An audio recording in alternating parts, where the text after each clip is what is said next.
Welcome to Titan Softball Complex for the Sisters Conference doubleheader. Number 15, Seminole State College faces your 10th ranked Eastern Florida State College softball team. Let's meet the starters. First for Seminole State.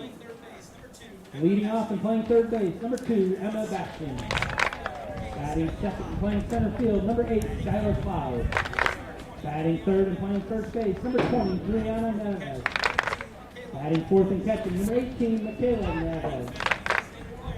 Batting fifth and the designated player, number 33, Sophia Vanderkoy. Batting sixth and playing right field, number 24, Mackenzie Pitzer. Batting seventh and playing shortstop, number 10, Jalea Harris. Batting eighth and playing second base, number 44, Addison Hutt. Batting ninth and playing left field, number 6, Bella Delgado. And on the mound for the Raiders, number 23, Heather Rude. Head coach of the Raiders is Rachel Minier. Assistant coaches are Bill Fields, Bianca Cruz, and Jessica Nunez. And now, the starting lineup for your Eastern Florida State College softball team. Leading off and playing center field, number 10, Araceli Jimenez. Batting second and playing shortstop, number 00, Isabel Otero. Batting third and designated player, number 23, Avery Velasquez. Batting fourth and playing second base, number 13, Ellen Duncan. Batting fifth and playing first base, number 26, Madison Velasquez. Batting sixth and playing third base, number 77, Jalen Whipple. Batting seventh and playing left field, number 24, Carissa Howell. Batting eighth and playing right field, number 21, Jessica Mertz. Batting ninth and catching, number 14, Emma George. And on the mound for the Titans, number 22, Zoe Mills. Head coach of the Titans is Andrew Ziegler. Assistant coaches are Joy Camacho and Karina Allen. And now, please rise and move your hats as we play the national anthem.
Welcome one, welcome all here to Eastern Florida State College, where the Eastern Florida State Titans will take on the Seminole State College Raiders in a matchup between two top 15 nationally ranked JUCO teams. My name is Will Barbaran. I'm here with my good friend June Yoon. June, how you feeling today? You know, Will, I'm really excited for this one. Like what you said, two ranked teams nationally going at it against each other. Should be really exciting. Yeah, I mean, it's a battle between the 22-10 and 11-9 in the Citrus Conference Seminole State Raiders, and against the 28-8 overall, but 14-6 in the Citrus Conference, Eastern Florida State Titans.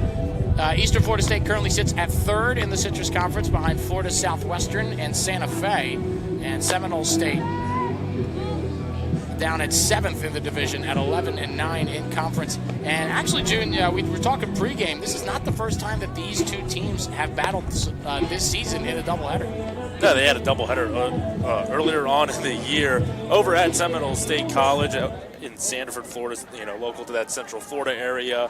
And Eastern Florida put on quite a beating in that second game, especially winning 20-0.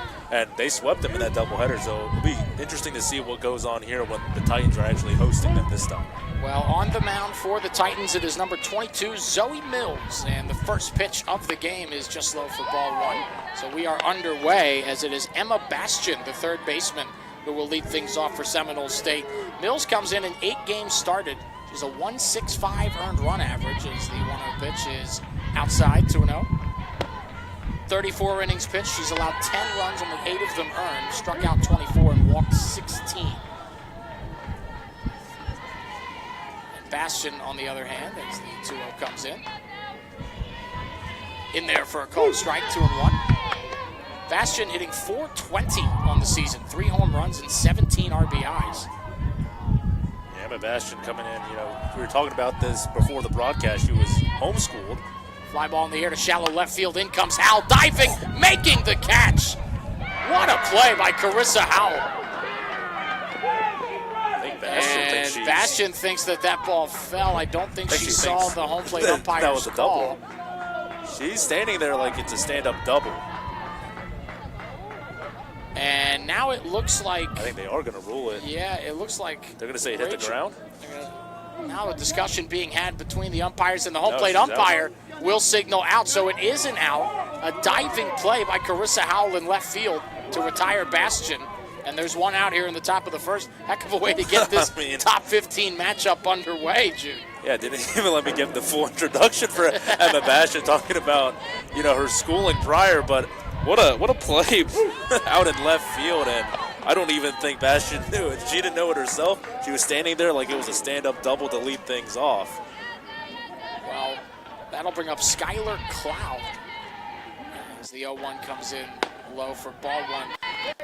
Cloud hitting .376 with no home runs and 10 RBIs on the year. She's hit in 9 of the last 10 games and has 3 hit games so far this season. So that one's up high, 2-1.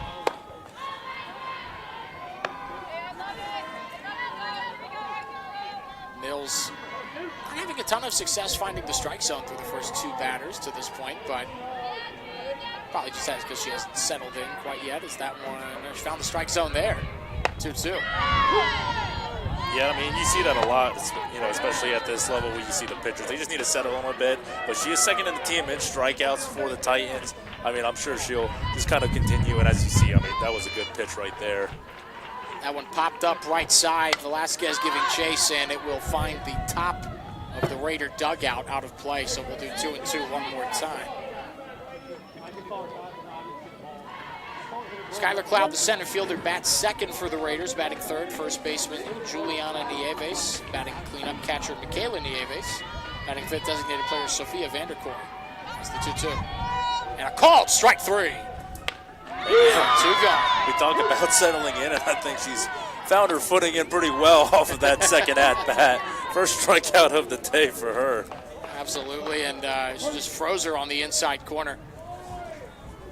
Batting sixth, right fielder Mackenzie Pitzer. Batting seventh, shortstop Jalea Harris.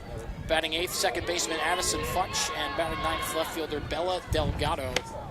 And that is the lineup for the Raiders, as they'll try and upset the number 10 ranked Titans here today in game 1 of this doubleheader. 1-0 in the dirt, 2-0. Emma George, the catcher today for the Titans, keeping that one in the front.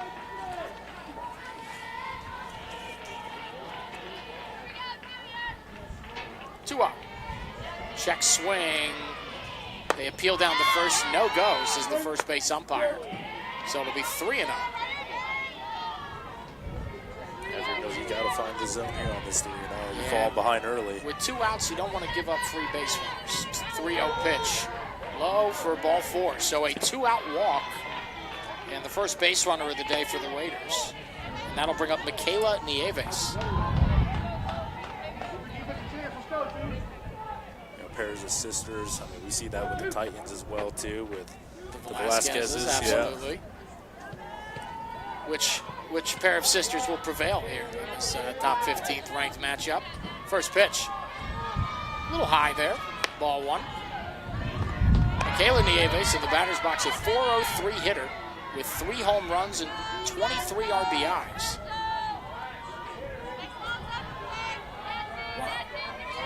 Fouled over the Raider dugout down the right field line. 1-1. Yeah, I mean, this is a heck of an impressive duo here between Juliana and Michaela Nieves. 16 combined home runs between the two of them, as well as 63 RBIs between the two of them coming into this game. So that one is just inside. Yeah, and I mean, you can see why. I mean, you have one of them batting third, and then one of them as the cleanup hitter as well. I mean, just you look at the numbers; they really speak for themselves. And Nieves hit in 4 of the last 5, 3 for 6 this season against Eastern Florida State. And that is in there for a called strike. This umpire has a delayed strike call. So we do apologize if you're like, what, was that a ball or a strike? We'll let you know as soon as we know. 2-2 here with 2 outs and a runner on first in the top of the first inning. The pitch. And a called strike 3. 2 strikeouts in the inning for Zoe Mills. 1 base runner is left on, but no hits and runs across the plate. We go to the bottom of the first. The Raiders nothing. The Titans coming up.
Bottom of the first inning back here at Eastern Florida State College. It is the Raiders nothing and the Eastern Florida State Titans coming up. Will Barbera and June Yoon here on the call. We do thank you for spending part of your Tuesday afternoon here with us for game 1 of this doubleheader. As it'll be Aracelis Jimenez leading off here for the Titans, and it'll be against Heather Rue, the starting pitcher in the circle. And the first pitch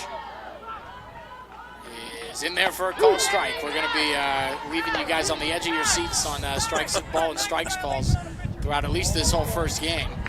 But Heather Rue comes in. She is has 14 games started, 7 complete games. She's a 3.17 earned run average, an 81 2/3 innings. She has struck out 41 and walked 20. As that one is up high, 2-0 now to Jimenez. Yeah, I mean, she's one of the more consistent pitchers that they have really in this rotation for the Raiders.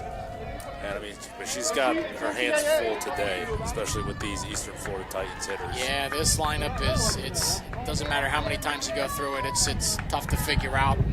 You can't really pitch around. There's always a more challenging task in the on-deck circle as that one's up high there. So 3-0 now to Jimenez, and you do not want to allow her on base here. She has 21 stolen bases. He's been pitching around her already. 3-0. Well, that's got to be a strike, and it is. Okay, so less of a delay on that one. being a bit more obvious on that call. I think we will make that call ourselves. Yeah. 3 balls and a strike now, so a good hitter's count here to Jimenez, leading off the bottom of the first. 3-1 from Rue. He's right down the middle again, so she's worked her way back into the count, and it is now full. 3 balls and 2 strikes. Aracelas Jimenez, who is hitting .445 this season with 18 RBIs. She's hitting 13 of her last 14 games. And here comes the 3-2. Outside, ball 4. So leadoff base runner. And real good speed on first base here for the Titans. Like I said, 21 stolen bases. That is a team high. And that'll bring Isabel Otero, the shortstop, freshman out of Orlando. Hitting .364. No homers and 13 RBIs. First pitch, she drops down a bunt right in front of home plate. Throw to first base is in time, but the sacrifice is successful. Up to second base goes Jimenez. You know what, and I don't mind that at all, really, just laying down a sacrifice bunt. You know, advancing your runner, especially with Jimenez, and just kind of the speed she has on her and everything. You know, you want to get her into scoring position. And less than 2 outs, and now you're getting to the heart of this order, June. I mean, anytime you can put the 3, 4, 5, 6 hitters of this Titan lineup in a position where they can drive in runs, you got to like your odds. As here comes Avery Velasquez. You know, this is the right batter to have up at the plate right now. Tied for the lead on this Titans team for home runs with Annalyn Duncan. 7 home runs for both of them on the year. She's got a lot of power behind that bat. And 46 RBIs as she took the first pitch there for strike 1 from Rue. A 1 pitch. Inside. I was about to say it was a brushback pitch, but considering Velasquez didn't move an inch in the batter's box, I don't really think that would qualify, but was high and tight for ball 1. 1-1 pitch. And that is a strike. Right down the middle there for strike 2. So a ball and 2 strikes now to Avery Velasquez. Annalyn Duncan in the on-deck circle with 59 RBIs.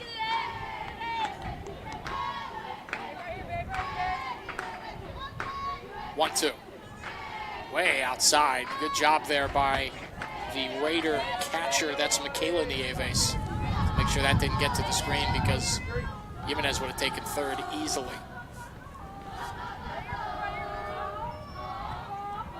Two and 2 to Avery Velasquez.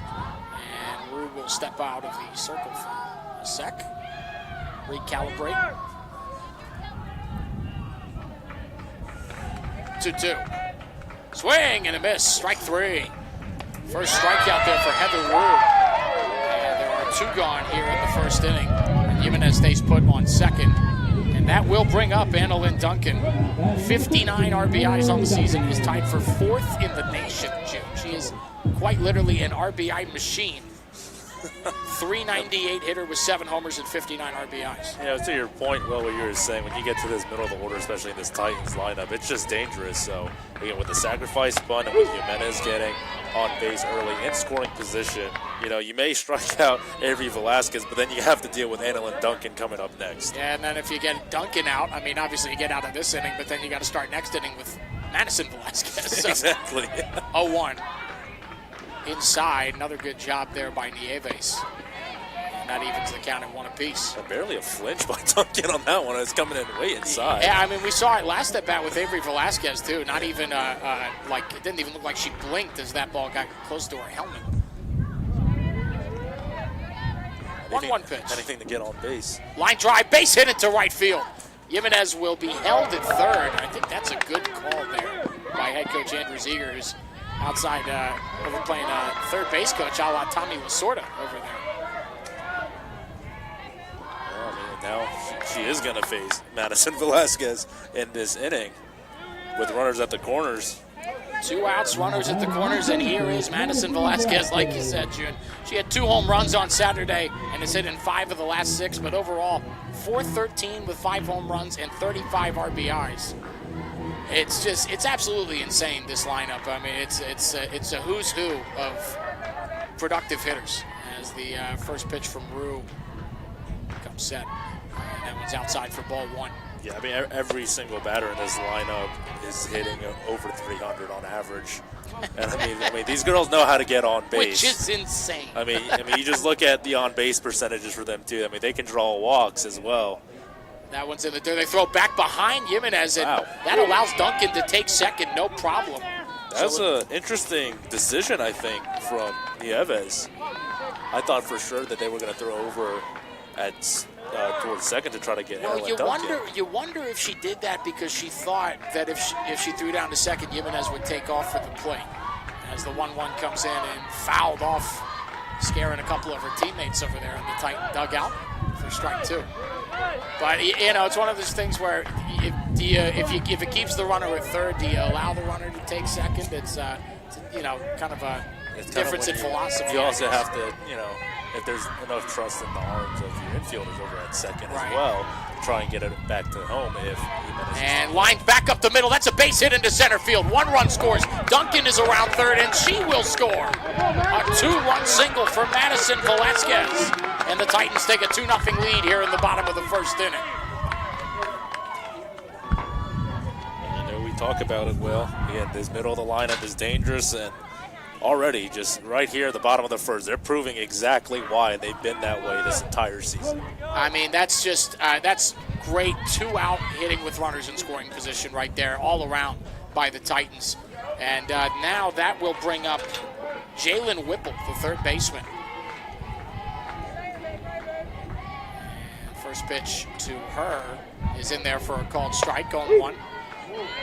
So RBI's number 36 and 37 on the season for Velasquez, but Whipple comes in hitting .413, 2 home runs and 21 RBIs on the season. Her 6 triples are tied for 9th in the nation. So here's the 0-1. Popped up, left side, going over and calling off the third baseman is the shortstop. That is Jalea Harris, and that will do it for the inning. Couple of hits and 2 runs across the plate on the 2-run single by Madison Velasquez. We go to the top of the second. It's the Titans 2, the Raiders 0.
Back here for the top of the second inning, it's 2-0 Titans after a 2-run bottom of the first. As the first pitch to Sophia Vanderkooi is popped foul, so it's 0-1. As Zoe Mills goes back to work. I think Mills, especially in this inning, I think she's going to try to pound this strike zone a bit more. It seemed like she struggled a little bit trying to find it at first. She's trying to get her, just kind of get her feet settled in her just a little bit. But she's kind of been a little bit back and forth, especially in that top of the first. Yeah, I agree. But she was able to rebound whenever she got behind in counts, and I think that's really telling of kind of how resilient she is, and hopefully that continues here as we're just in the second inning, as that one's fouled back there by Vanderkooi, so a ball and 2 strikes now. But Sophia Vanderkooi comes in hitting .342, 4 home runs, 21 RBIs, but she is just 2 of her last 14 coming into this game, so struggling mightily. Raiders are going to need her to get back in the swing of things, as that one is up top to even at 2 apiece.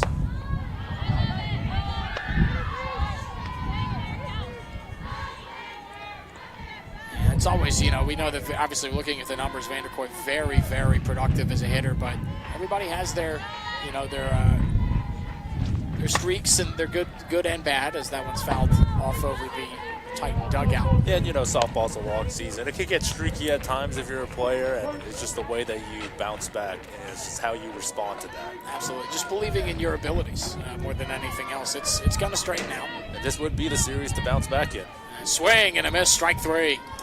Third strikeout for Zoe Mills, and first one swinging there. Both of her strikeouts back in the first got him looking. And that will bring up Mackenzie Pitzer, the right fielder. She comes in hitting just .226 with no home runs and 10 RBIs. And she has also been in a slump. She is 2 of her last 21, June. So, couple of struggling Raiders coming in. As first pitch swinging, popped up left side. Otero will make the catch, calling off Whipple. And 2 quick outs here in the second for Zoe Mills. As a pitcher, that's what you love to see. The less pitches thrown and the more outs you get, that's exactly what you want, especially in a matchup like this. But, Seminole State, they're coming into this on a 3-game losing streak as well.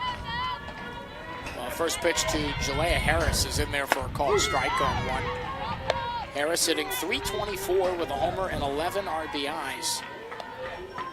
She's hitting each of the last 2 and 8 of the last 9 for the Raiders. So from a couple struggling Raiders to one who's quite productive as of late. It's 0-2. 0-2. Grounded towards shortstop, and it gets by Otero into left field, and there's the first hit of the day. As I think that was a little bit of a miscommunication there, June, between Whipple and Otero as to who was going to field that ball. Yeah, and again, that's just a little bit of hesitation. It seemed like Isabel Otero just wasn't able to really get her glove out in time, and you see it just kind of glide right past her. Well, a little bit of miscommunication leads to a 2-out base runner, and that will bring up Addison Futch, the second baseman, who is hitting just .170 this year with a homer and 5 RBIs, 0 for her last 9 and 2 for her last 20. So it would be big if she could keep the momentum going. Fly ball to deep left field, but Carissa Howell waits under it and makes the catch, and that will do it. So 1 hit, 1 runner left on base, but no runs cross the plate. We go to the bottom of the second inning. It is still 2-0 Eastern Florida State in the driver's seat. Hey, can we relax? What did I love about Madison JB? She let the ball travel and she still hit it on the ground and got jammed, but where did it go? Up the middle. And then same thing, our other hit to the right side. What happened? We let it get too early, right? Line drive, right? Let's do that. Let's go. Keep it up.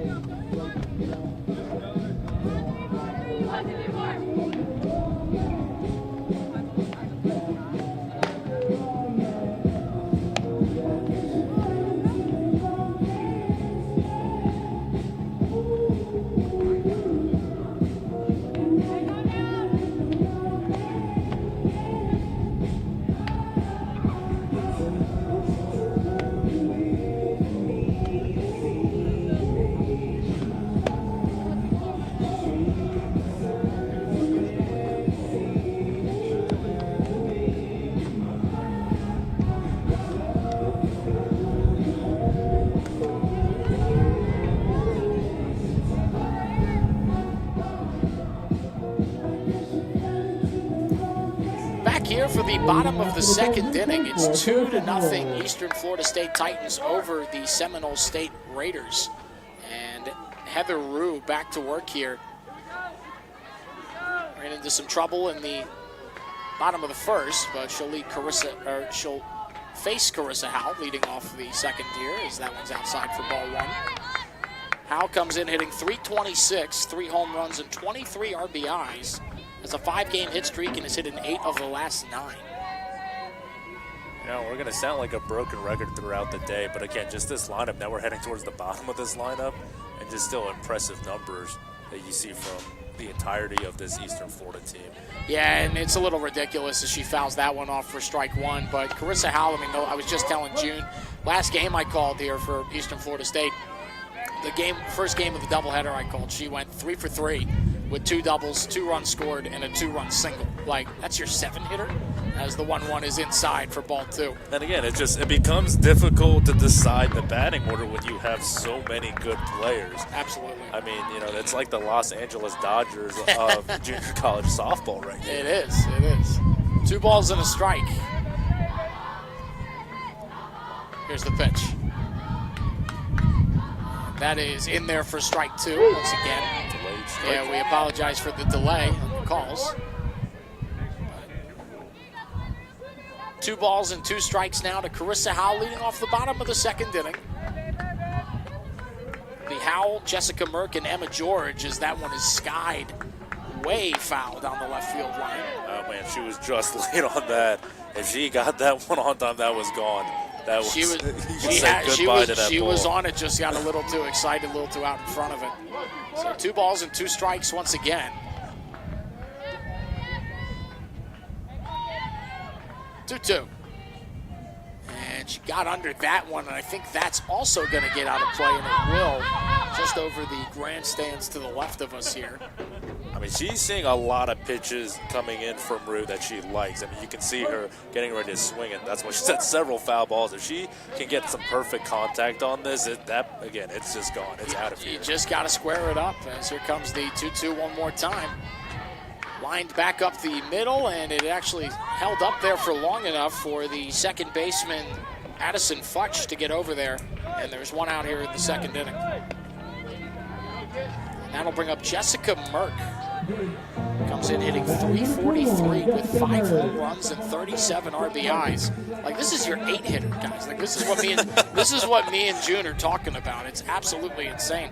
8 multi-hit games this season, and has played all over the field for the Titans, as that first pitch is inside for ball 1. Emma George, the catcher, in the on-deck circle.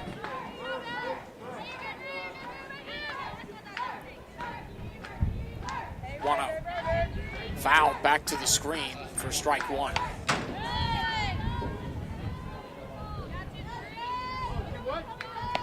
And I think if you're Heather Rue, I think what she's doing right now is she's really trying to pound this strike zone on these Titans hitters. I mean, she does lead her team with 41 strikeouts on the year, and that's exactly what she's trying to do. But these Titans players they're really ready for it, and you've seen several foul balls just in this inning alone. They're doing a good job of working the pitch count. Yeah, to your point, June. I mean, they clearly, I don't know if they saw something in the scouting report or what, but they're ready for every pitch that Rue sets up for them. As the 1-2 comes in, and that one is just low, so 2-2 now. But I completely agree. I think that all of their at-bats throughout these first inning and 2/3 have been really, really. They've done a good job. They've worked counts. They've gotten into hitter-friendly counts, and they've taken advantage. 2-2. Just inside, and she's worked it full. 3 balls and 2 strikes to Jessica Merck.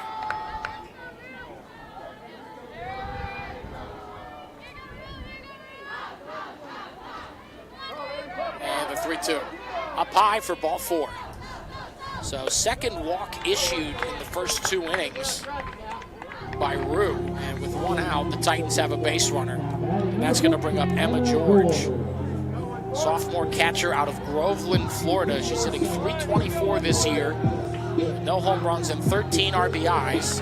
But she's in the middle of a 3-game hit streak. And now we're going to have a mound meeting, or a circle meeting, rather. And out comes Rachel Minier, the head coach for Seminole State. What do you think this could be about here, June? You think they're talking how they should set up the infield, how they should pitch Emma George here? What do you think that if you were Rachel Minier, what do you think you'd be talking to Heather Rue about right now? And again, I mean, with the way that the game has gone so far, I mean, I think you're not going to take Rue out of this game. I don't think so at all. She's one of your better pitchers that you have. I think they need to set up the infield properly for a player like Emma George, who does tend to hit the ball on the ground a bit more than some of these other Titans hitters that we've talked about that have a lot of power on them. And that I think the infield will probably be coming a little bit more in on this one, especially with that runner on first. You only have recorded 1 out. you're going to see Jimenez again in this inning, barring a double play. Right. So, and, Jimenez is the toughest player on the team to double up. So if you're strategizing for a double play, you probably got to get it here against George, because you're not going to get it against Jimenez. Right now, I mean, infield is coming in. Corners are in here as here comes Emma George. One out, runner on first. It's Jessica Merck. First pitch. Just up high for ball 1, 1-0.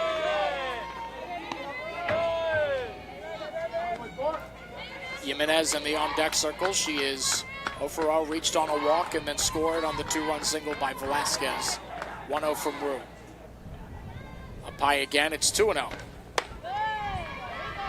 Yeah, I mean, if you're Rue now, this is the opposite of where you kind of want to stand, falling behind on the count, especially with Jimenez on the on-deck circle. I don't know if you really want to be pitching to her, so I think a walk here could be costly for the Raiders. The 2-0. Skied foul down that right field line. It'll get out of play for strike 1. Yeah, I completely agree. You don't want to put George on right here and have runners on first and second with less than 2 outs for the person that you're probably not going to double up in the lineup. So, if there's a chance Jimenez could drop down a bunt and load up the bases with 1 out, that's how fast she is. As here comes the 2-1. Grounded, that is a foul ball, just foul down that third baseline for strike 2. As looked like it might have stayed fair over that third base bag, but umpires disagree. And we will do 2-2 one more time, but that would have been trouble for the Raiders. Would have at least gotten Merck to third, depending on how quickly the left fielder for the Raiders had gotten to it. Comes the 2-2. Ground ball towards third, not hit all that hard. The throw to second base is not in time. And Jessica Merck hustling all the way after contact, and she nullifies the fielder's choice attempt. So runners on first and second, and here is Aracelis Jimenez. Like I said, 0-for-0, but reached on a walk and came around to score the first run of the game for the Titans. Now you're kind of in a spot if you're the Raiders where this is going to be really difficult. I mean, the double play, it's still in there, but with Jimenez, it's going to be interesting to see how Rue pitches against her. First pitch is in there for a called strike, going 1.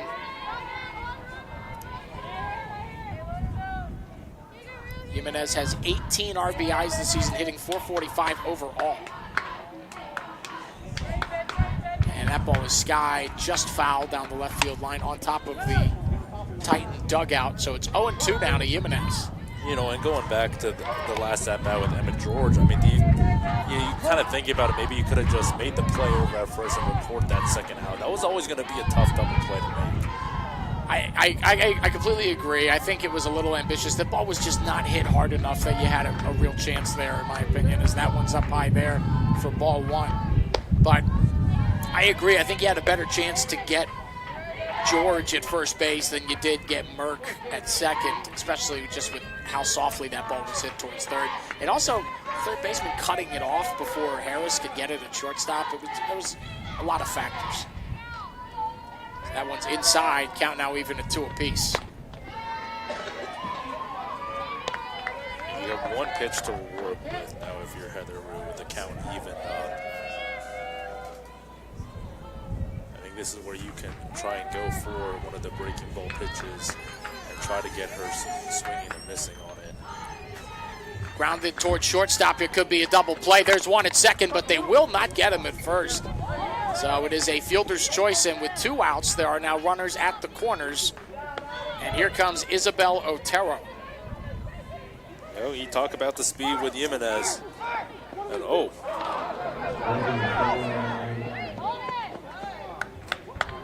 That's what I'm talking about! That's why we do that! Great job! So we do apologize. There's some type of a discussion being had. that scored the run. I mean, Merck came around. I'm not sure exactly what just happened, folks. Merck is... The run does cross the plate. And Jimenez is over at second now. As the first pitch to Otero is fouled back. We are trying to figure out what exactly just happened here in the booth. But somehow it's 3-0 Titans. As Jessica Merck came around to score, and up to second went Aracelis Jimenez. Here's the 0-1 to Isabel Otero. Skied, shallow center, and Harris makes the call and makes the catch. So a run does score on a peculiar play, and a runner is left in scoring position for the Titans. We'll try and figure out what happened and let you guys know when we come back from the break, but it'll be the top of the third. It's 3-0. Titans lead the Raiders.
For the top of the third inning, and we do have an update on what scored that run for the Titans in the bottom of the second.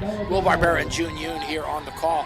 We do thank you for joining us here on this Tuesday afternoon. But what had happened was Aracelis Jimenez was on first base. She took off for second. They threw down to try and get her, and the ball went into the outfield, which allowed Jessica Merck to score from third. So that is how that third run came across for the Titans. As the 1-0 is skied in the air, shallow center field. And in comes Jimenez to make the catch for the first out, and that retires Bella Delgado here to start the third. But me and June and everybody else up here in the press box were completely stunned. We had no idea what happened so fast. I think it was the first pitch of the next at-bat just came in, and we're over here marking our scorecards. And it got away from us. But now here's Emma Bastian. With one out and nobody on, she flew out on that great diving play by Carissa Howell in left field to start this ball game. So she is 0 for 1. So here's the 1-0 from Zoe, and it is in there for a called strike once again. Appreciate you guys waiting with us and working with us as we deal with this delayed strike calls. 1-1. Outside, okay. was waiting for a strike call there, and he didn't give it to us. So 2 balls and a strike now. That one looked like it was in the zone. It sure did. Home plate umpire disagrees. That ball is lined into right field, a base hit. So Emma Bastian with a 1-out single.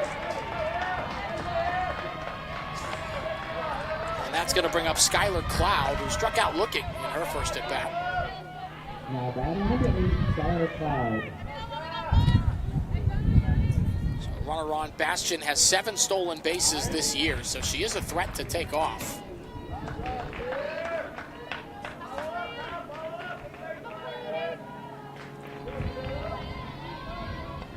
And waiting in the on-deck circle, Juliana Nieves, 4'10" hitter with 13 home runs.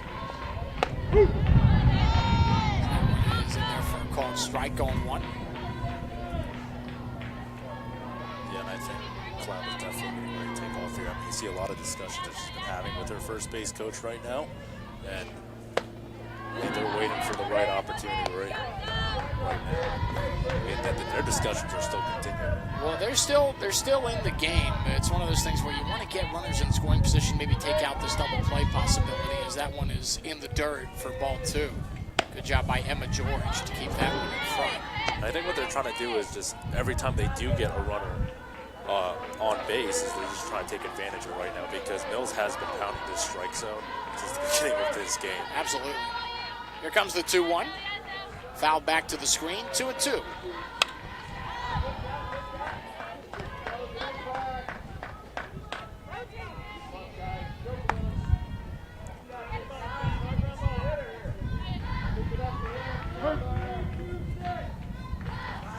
Skylar Cloud, the sophomore out of Eustis, Florida.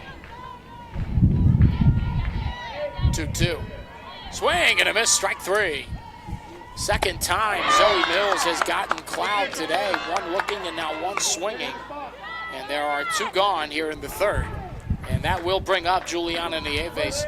410, 13 homers and 40 RBIs. She is tied for second in the FCSAA in home runs. But she is just 3 for her last 16, or actually 3 for her last 16. She walked in her first at bat as she takes a called strike going 1. Yeah, but that puts Mills at 4 strikeouts on the day. Caught 2 batters looking, 2 swinging. She's having her way right now with the Raiders. Her stuff looks really good, as that one's just a tad inside for ball 1. Count now even at 1 apiece. Yeah, I mean, when she goes down on the count, she works her way back very, very well.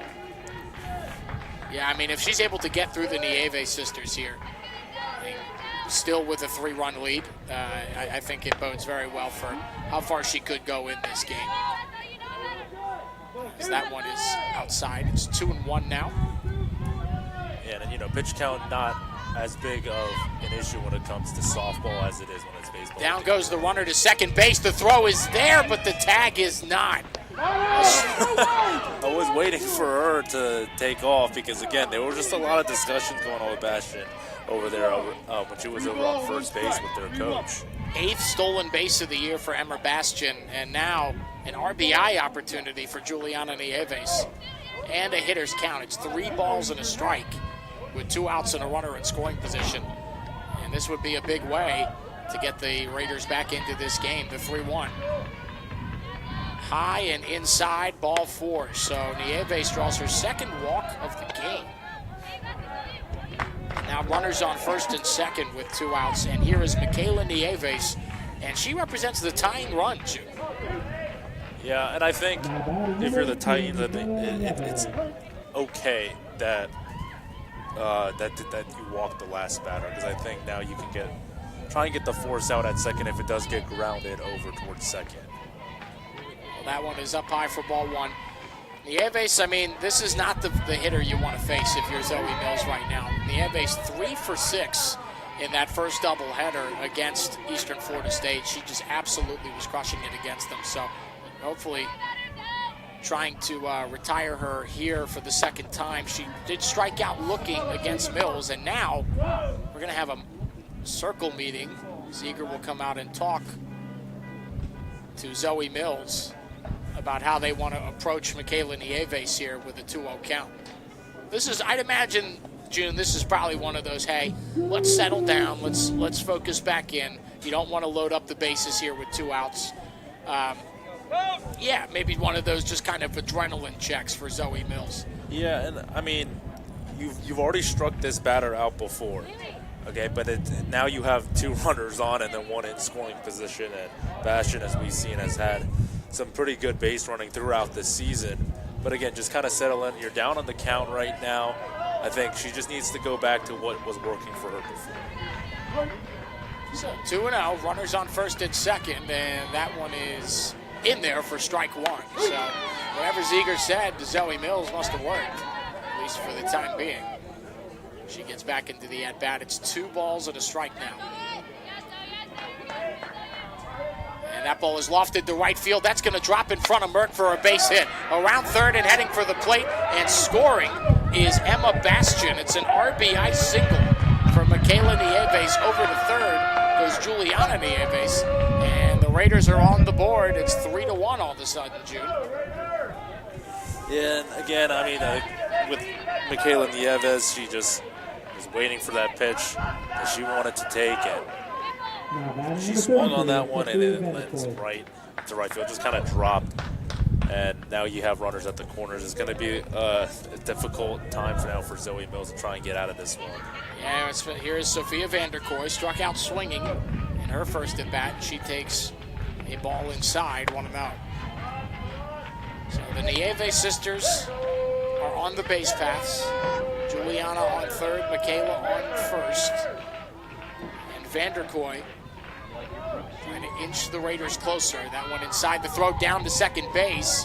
And a good job there by Annalyn Duncan to make sure that that did not go into center field and allow either runner to advance.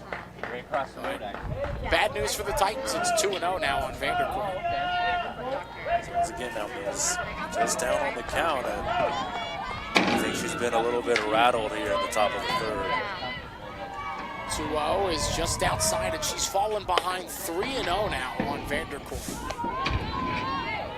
This could be a big defining moment in this game, June, if she's not able to kind of corral herself and get out of this inning with the lead. Now I think what you said before, this ball ends up on the ground. And that is outside a 4-pitch walk to Vanderkoy, and that loads up the bases now with 2 outs. And here comes Mackenzie Pitzer. She popped out to shortstop in her first at bat. She just has 10 RBIs on the season, and she's 2 of her last 22. So she's not been in, not been a super productive as of late, but a chance for all of that to change here with one swing of the bat. So that one is just low, apparently, for ball one.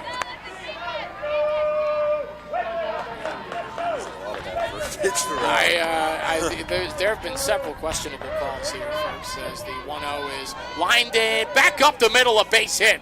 And sliding to get to it is Jimenez. 2 runs come in to score. The throw to third, not there. The throw back to second, and they got her, and that will end the inning, but not before the Raiders tie it at 3.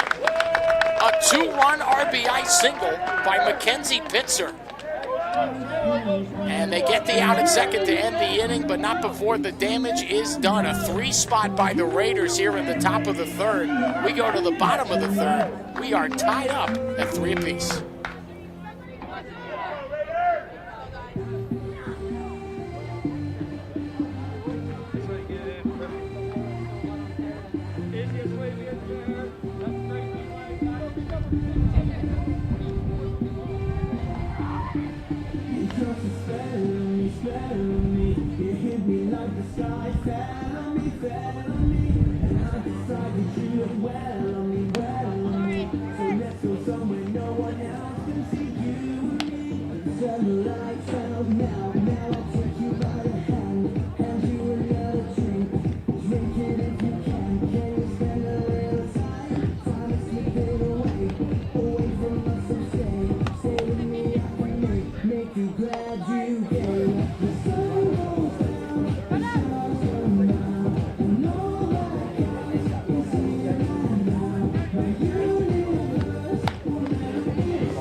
Well, folks, how quickly things change here in JUCO softball. The Titans had a comfortable 3-0 lead and had 2 outs. And then all of a sudden, the Raiders with a 3 spot to get back into it. And before we knew it, we are tied at 3 here as we enter the bottom of the 3rd inning. And Heather Rue back out there for the Raiders, now in a brand new ball game. As the first pitch to Avery Velasquez is in there for a called strike, 0-1. Velasquez struck out swinging in her first at bat, but it'll be the heart of the Titan order here in the 3rd. Velasquez, Duncan, and Velasquez against Rue. And that one up high, that evens it at 1 apiece. But what do you say to Heather Rue now that the Raiders have gotten back into this game? What would your advice to her in kind of how to keep it this way and keep the Raiders in this ball game as that one's inside for ball 2? What would you say to Heather Rue in that situation? I mean, now the game is even done, and your batters did exactly what you wanted them to do, and now the game is tied up. Now she has the opportunity to settle a bit more down in this game. And again, we talk about this Titans lineup. It's good from front end to back, so there's not really anyone to pitch around. That one is lined in. That is a fair ball down the left field line. Velasquez will take a big turn around first and stop there. And these hitters are not a big fan of you talking for too long. June. Yeah, It's they about really the are. third time they've interrupted you with a hit, but it's a leadoff single. Anyway, continue what you were saying. You know, maybe I should speak in just one sentence every time now. But yeah, I mean, she needs to. It gave her the opportunity to try and settle into this game. And again, front end to back, like we say, it's a really good lineup. So it's going to be a bit difficult. You can't really pitch around it. First pitch to Annalyn Duncan is up high for ball one. And Duncan, 1 for 1 with a single and a run scored. She also stole a base back in that first inning.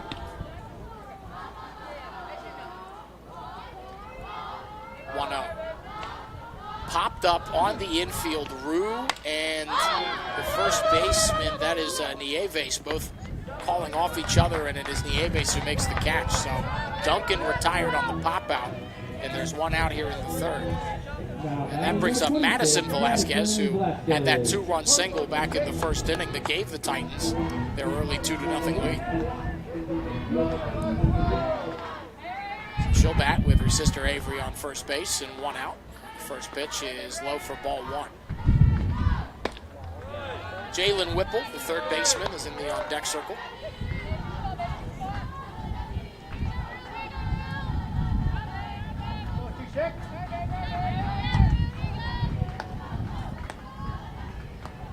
One 0. Up high, 2-0. You know, and if you're Heather Rue, I mean, you got that pop out at the infield to record the first out. But it's going to be a little bit difficult again. You know, we're going to sound like a broken record throughout this doubleheader, but again, it's just good batter after good batter. It is, yeah. 2-0. Hard line drive, just foul down the left field line. Could have been extra bases and maybe even an RBI, depending on how quickly the left fielder would have gotten to it. But instead, it's strike 1. A lot of these batters have really good eyes, too, when they're seeing and taking these pitches as well. I think if you're Rue, I mean, you're kind of hoping for some of these balls to end up on the ground and getting some ground outs. And right here with a runner on first, potentially a double play. Well, the 2-1. Laced foul down the left field line as she was just out in front of that one. But it evens the count at 2 apiece. A lot of stuff that she likes right now. Yeah, that was one that I thought could do some real damage to it. And, it's similar to how Carissa Howell's at bat was in the previous inning. Is, you know, they're swinging on a lot of the pitches they like. They're just foul. 2-2. Laced foul again. She pulled her hands in on that one. And we'll do 2-2 one more time. But a good at bat here by Madison Velasquez.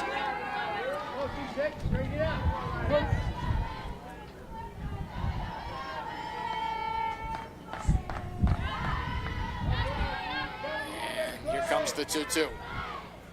Down low, and Velasquez has worked it full, and that throw gets away from Rue, but good backup by the second baseman, Futch.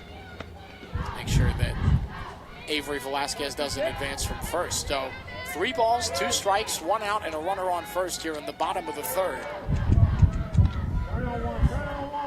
The payoff pitch. Check swing, and she went around at strike 3. And there are 2 gone. And if you're Heather Rue, that's exactly what you needed. That's a big out for the Raiders right there, and that brings up Whipple. Popped out to shortstop in her first at bat. She's 0 for 1.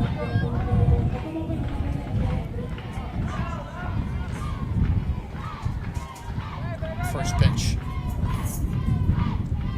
on the inside corner for strike 1.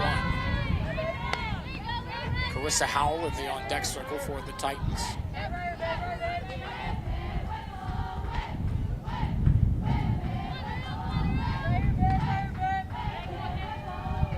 Here's the 0-1. Off the end of the bat into right center field, going back, still going back, and dropping the ball in right center. Around third, heading for the plate is Avery Velasquez, and Whipple slides in safely to third. Oh my goodness, Jude. It was Mackenzie Pitzer in right field who just absolutely just dropped the ball. I can't believe my eyes, Jude. Oh my goodness. I don't. You're saying you can't believe your eyes. I don't think she was seeing with her eyes on that. I think the sun might have been right directly in her face because it seemed like she was trying to shield herself and locating where the ball was. I think she just lost it in the sun. I completely agree with you. It just looked like I'm so surprised by that outcome. It looked like she was camped under it. She had a beat on it the whole way, and it just bounced right off her glove and kind of kicked around in left center field. So the Titans retake the lead now, and that ball is popped sky high. Will it stay in play? It will not. Lands right in front of the press box here. So 0-2 now to Carissa Howell, excuse me. But another RBI opportunity. And right after the Raiders even the playing field with a 3-spot, all of a sudden, an error by the right fielder, Pitzer, allows the Titans to retake the lead.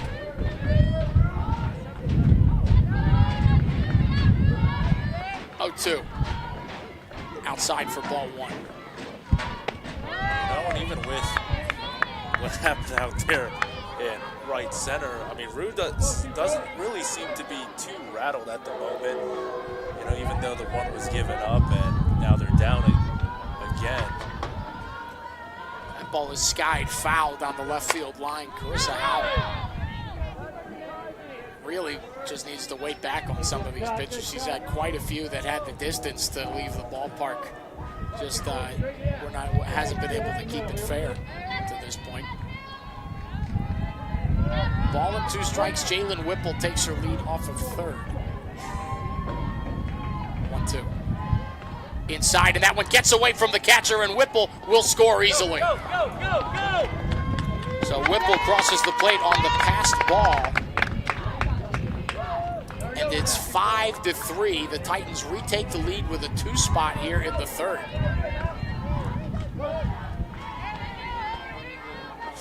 I mean, and if you're real, she didn't seem too rattled at first, but now you're kind of in a spot where we see a full count now. I was about to say she was ahead 0-2 on Carissa Howell, and Howell's now worked the count back full. So hopefully, like you said, it didn't seem like she was rattled, but quickly things change in softball.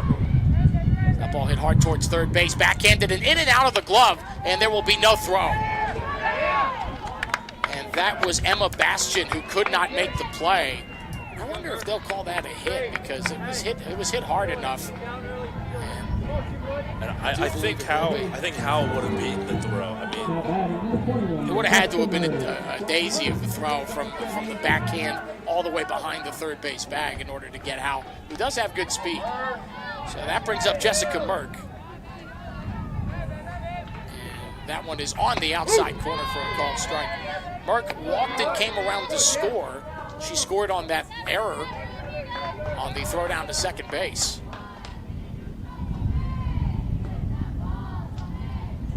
And she skies that one in the air to left field. Back goes Harris, the shortstop, and she will make the catch, and that will do it for the inning.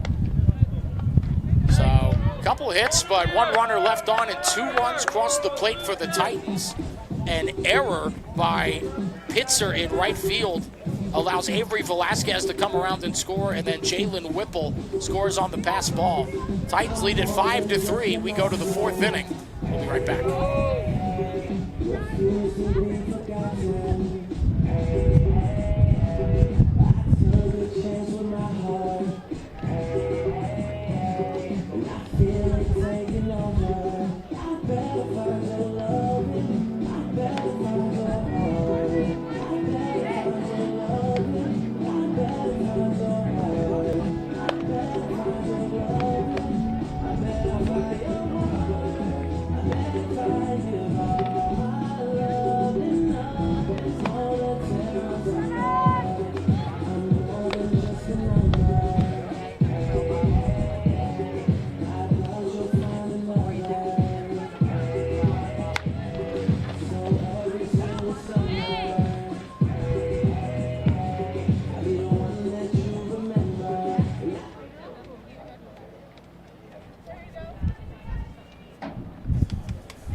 Back here for the top of the 4th inning, and a lot has happened here through the first 3 innings. Will Barbera and June Yoon here on the call. Game 1 of this doubleheader here from Eastern Florida State College between the Eastern Florida State Titans and the Seminole State Raiders. But June, I mean, right when it looked like Titans had a comfortable 3-0 lead, Zoe Mills is throwing the ball really well from the circle. All of a sudden, crazy 2-out rally, 3-spot by the Raiders to tie it up. And then what do you know, the Titans come right back with a 2-spot of their own to retake the lead. Yeah, a bit on some errors too on Seminole State's part was just some fielding issues that they had there. But again, I mean, you can't afford to make those kinds of mistakes, especially in a matchup with 2 conference opponents, both teams ranked nationally in the top 15. You just really can't afford for that stuff to happen. Yeah, I completely agree. As the 1-1 to Jalea Harris is up top, 2 balls and a strike now. Harris singled in her first at bat, one of just 4 hits that the Raiders have through the first 3 innings. The 2-1 from Mills. And that is just inside. 3 balls and a strike now. It'll be Harris, Addison Futch, and Bella Delgado. 7, 8, 9 hitters here against Mills. 3-1. Ooh, okay, that's ball 4. I thought that was leadoff walk. I mean, I don't know about you. I thought that pitch was in there, right in the zone. I thought she clipped that top part. Baseball, I guess, is subjective, June. And we have a pinch hitter here, it looks like. And this is number 15.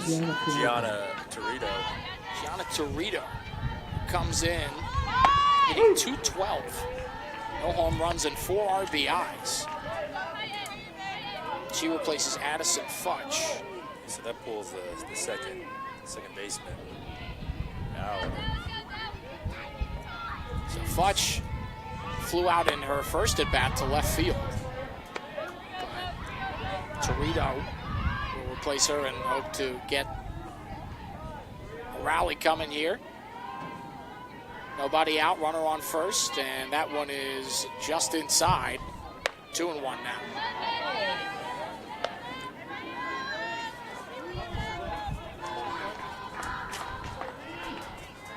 Harris has 2 stolen bases this year, so not the biggest threat to run, but it's not out of the question. And that is on the outside corner for strike 2. So count now even on Torito. 2 balls and 2 strikes. Runner on and nobody out here in the top of the 4th. Titans lead the Raiders 5-3. The pitch. Outside, George thought about throwing back behind Harris at first, but decided against it. The count now full on Torito, 3 balls and 2 strikes.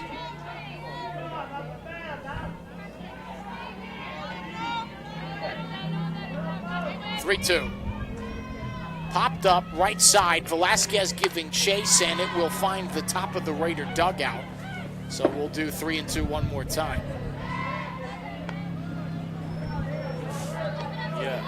Now, if you're Zoe Mills, again with runner on first, no outs, full count now, you're about to face, you're facing Torito first time up, and then Delgado coming up, and you're going to go back to the top of the order with Emma Bastian. Fouled off again, so good at bat here by Torito, coming fresh off the bench, replacing Futch. But Mills not backing down. Yeah, and you don't want to see the top of the order. No, absolutely not. You want to try and get, if you can get a double play here, that'd be huge. 3-2, and ball 4. So a great at bat there by Gianna Torito, and back-to-back walks issued by Zoe Mills to start this inning. And now runners on first and second with nobody out. Here's Bella Delgado, who flew out to center, and Andrew Ziegler comes out. And I wonder if he's. And they are going to take so that's going to be it for Zoe Mills. This will be number 4. That's Isabella Rosales. Isabella Rosales, who comes in, comes in with a 1.73 earned run average. She's 8-1 this season and has 4 complete games in 48 2/3 innings.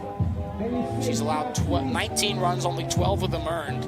18 strikeouts to 13 walks, and hitters are hitting .240 against her this season. So she will take over for Zoe Mills.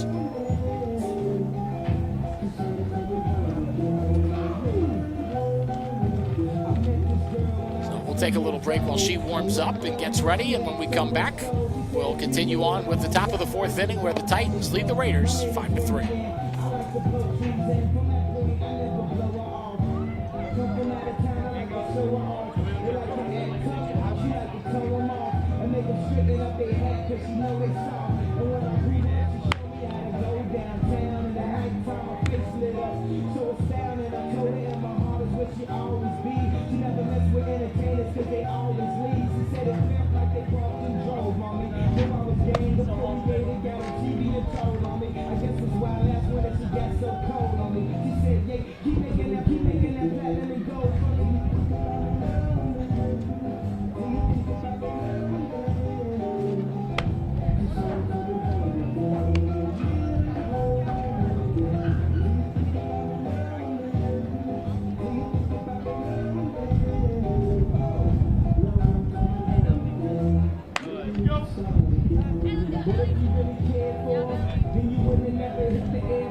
Now pitching for the Titans, number 4, Isabella Rosales. Well, back here for the top of the fourth inning at Eastern Florida State College, as Isabella Rosales is the new pitcher in the game for the Titans. And with nobody out and runners on first and second, she will face Bella Delgado before going back to the top of the order and facing the 1, 2, and 3 hitters, as Delgado squared around and then peeled it back. The bunt attempt, it's ball 1. Yeah, and I'm not surprised that they're going to try to lay, that she tried to lay down the bunt there. Like we said, I mean, with no outs, 2-1, I think they're going to try to get this to the top of the order. She drops down the bunt, fielded cleanly by Rosales. The throw to third is not in time. That was interesting to see. It was, and Rosales trying to get the lead runner there on the force out, but instead, it's going to be a fielder's choice that loads the bases. I understand the decision. I just don't think I fully agree with it. Trying to get the force out, you don't want to have that runner over at third.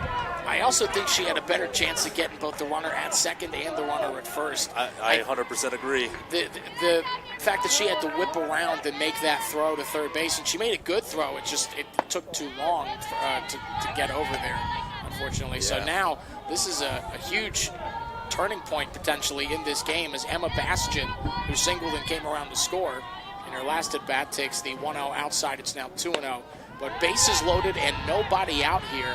Top of the order, this is going to be really difficult for Rosales to get out of. Things just got interesting here, folks. 2-0. That is a strike, thank God. All right, two balls and a strike.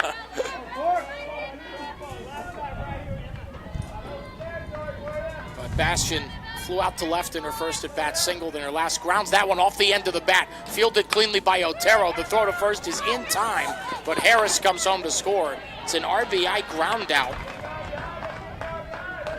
Nice play there by Isabel Otero.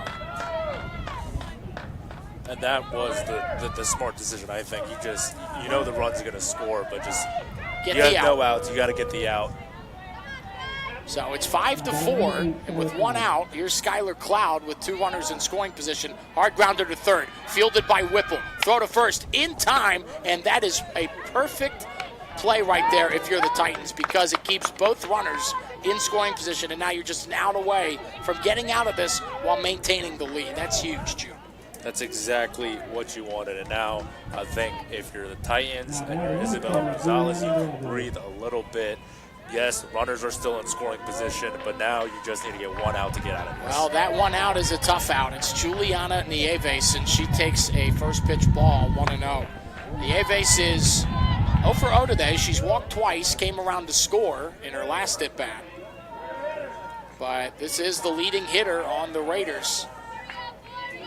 As that one's up high, 2-0. You got a base open. I think you're about to say the same thing I'm going to say. You got a base open. She's hitting 410 with 40 RBIs. Maybe put her on first base. I was going to say. Just floating that idea out there. 2-0. But it's going to be a decision. And there's strike one on the inside. Where it's a difficult one because you can put Juliana Nieves on base and just intentionally walk her, but then you have to face your sister, Michaela Nieves. I understand. Who is also a very good hitter. 2-1 is low, and it's 3. Oh, it's okay. It's at the knees, 2-2. My apologies.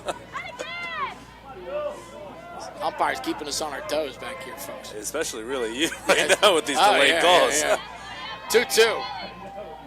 Dribble towards third. Whipple, Fields, throws to first in time, and a great job by Rosales to get out of the inning, maintaining the lead. A run does cross the plate on the RBI ground out by Emma Bastian, but that is all. We go to the bottom of the fourth, the Titans maintaining a 5-4 lead.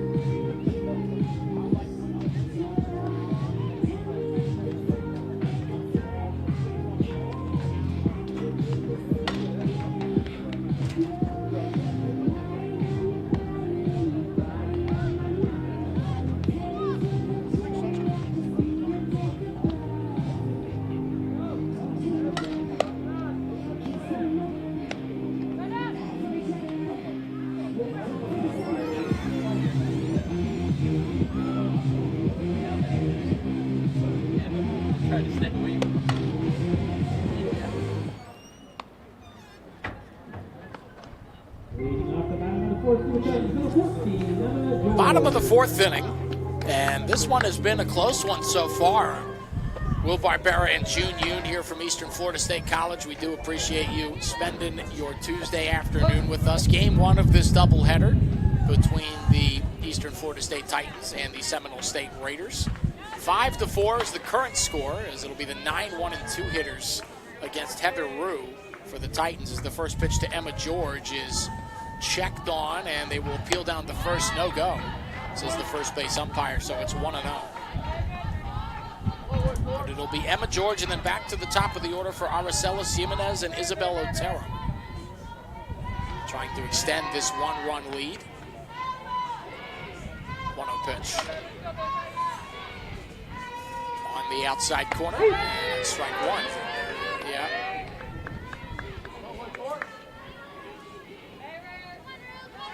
George reached on a fielder's choice in her first at bat. 1-1. Skied to right field. Out goes the second baseman, and making the running catch is Gianna Torito. And there's one away here in the fourth inning. Nice play, calling off the right fielder, Pitzer. Yeah, it's a nice play by Torito. Just kind of going out from second and trying to get that. I thought maybe the right fielder out there was going to have the beat on it, but I think it's a good decision in the end. It was a tough play for either of them to make, but I completely agree. I think she had a better angle at it than Pitzer did in right field. So one out and nobody on here for Aracelis Jimenez. And she takes a ball up high, 1-0. She's 0 for 1. Walked and came around to score in her first at bat, and then reached on a fielder's choice in her second at bat. And once again, she's not really a batter you want to get on base. I mean, she's a really, really good base runner. She wreaks havoc out there, yeah, and she's a threat to score. I mean, she's 9th in the nation with 51 runs scored this year. I mean, I think it's very telling about how good things happen for the Titans when she's on base. So. The 1-1. Lined right back up the middle, and there's a base hit. So a one-out single now. And that'll bring up Isabel Otero, who is 0 for 1, had a sacrifice bunt in her first at bat, and then popped out to shortstop in her last.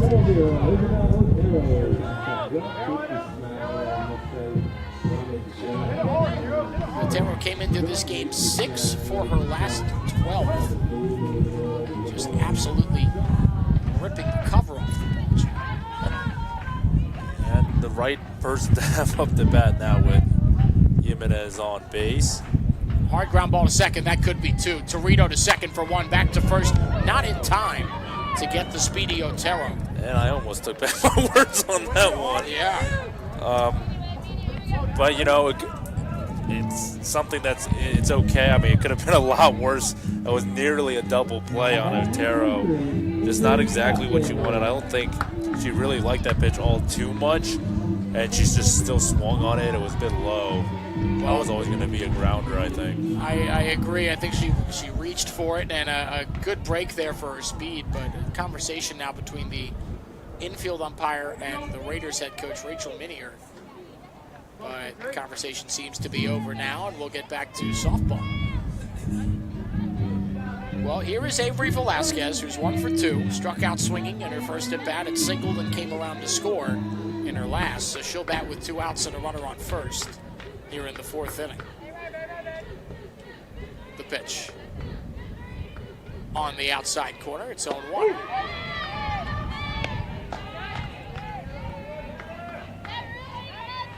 I think if you're the Raiders, if you can get out of this inning, and again, a very quick bottom of the 4th, that would be perfect for them. Well, that ball is golfed deep to left field. That was Way a foul. It was. That looks a lot better than my driver when I run out on the range. I went and played golf yesterday. I just told you about how bad I did. So we don't need to get into how bad for you audience members out there. Just know it was pretty bad. All right, I'm working on it.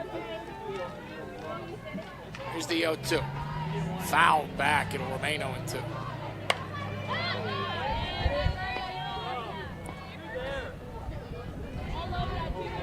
Rue has pitched well. She stayed in this game. There have been several times where it felt like she could have kind of hung her head and, you know, been like, oh, well, you know, come get me, come take me out. But she's kept the Raiders in this ballgame. Hard ground ball just fouled down the third baseline. Second time we've seen one of the Velasquez sisters really try and pepper that left field line down that third baseline there.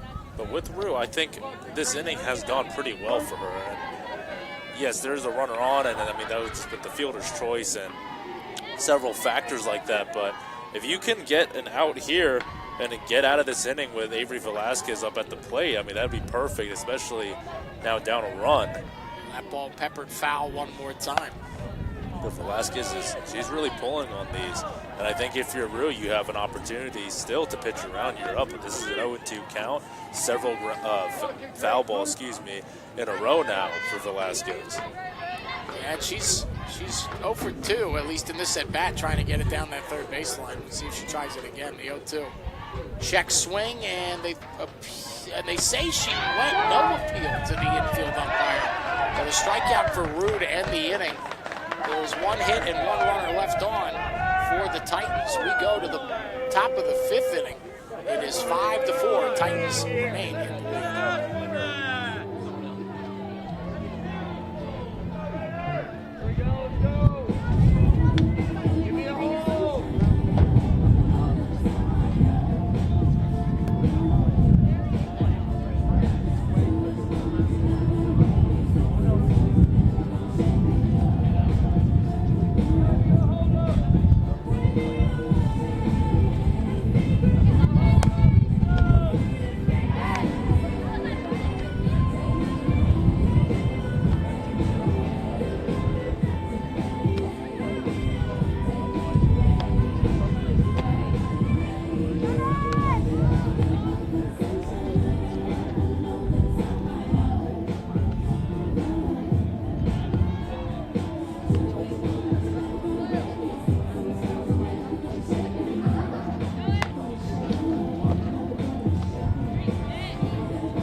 Are back here for the top of the 5th inning, and if you're just joining us, you've missed quite a bit. Back and forth battle here between 2 top 15 ranked JUCO softball teams in the nation. Eastern Florida State ranked at 10, Seminole State ranked at 15. It's 5-4, Eastern Florida State in the lead as the first pitch from Rosales drills Michaela Nieves and a leadoff base runner for the Raiders. That could be big, Jude. Yeah, and I think Rosales exact opposite of what you wanted. I mean, this is a close game. It's a 1-run game. I know you really I think she was trying to catch that inside corner, ended up catching the batter instead. Well, that brings up Sophia Vanderkooi, who is 0 for 1. She struck out swinging and then walked in her last at bat. And she takes the ball outside. So if you're Rosales here, looks like both Isabel Otero and Annalyn Duncan are set up to turn 2 in the middle of the field.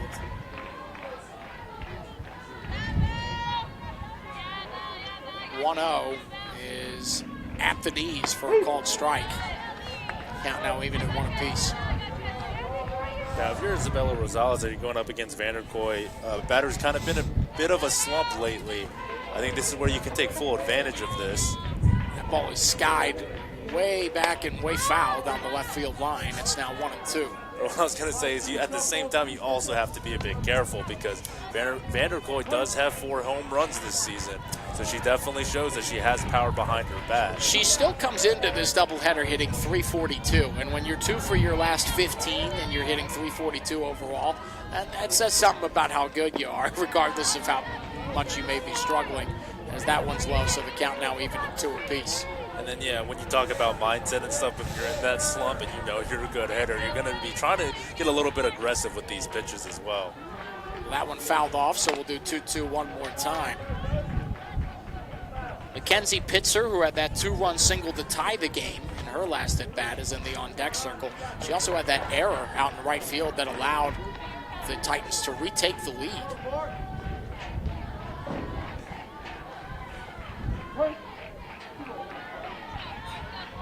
Two.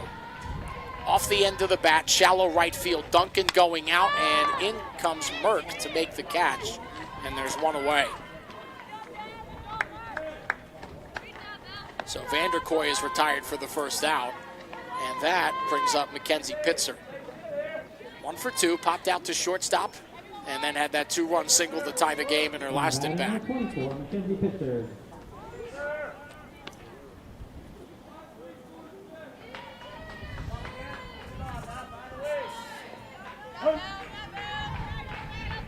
First pitch is just outside, 1-0. Now, Annalyn Duncan, the second baseman, will come over and have a quick chat with Isabel Rosales. Wonder if there's something that Duncan saw in the scouting report, or maybe while Pitzer was swinging in the on-deck circle, about how they're going to strategize to get this out, maybe how they're going to position themselves. Yeah, it's interesting. I think she's had to have seen something to go over to your pitcher and let her know. 1-0. Ground ball to third, and it under the glove of Whipple into left field. And that is going to be a base hit, because I don't think it ever touched the glove of Whipple. And runners on first and second now with 1 out. And that's something I don't think you can really put on Whipple. I mean, that ball was hit hard and it just took a bounce right in the infield there to get right under her. Yeah, I mean, it's hard. They call it the hot corner for a reason. You got to be prepared for anything over there. And that was a screamer off the bat of Mackenzie Pitzer, and just unable to knock it down is Jalen Whipple.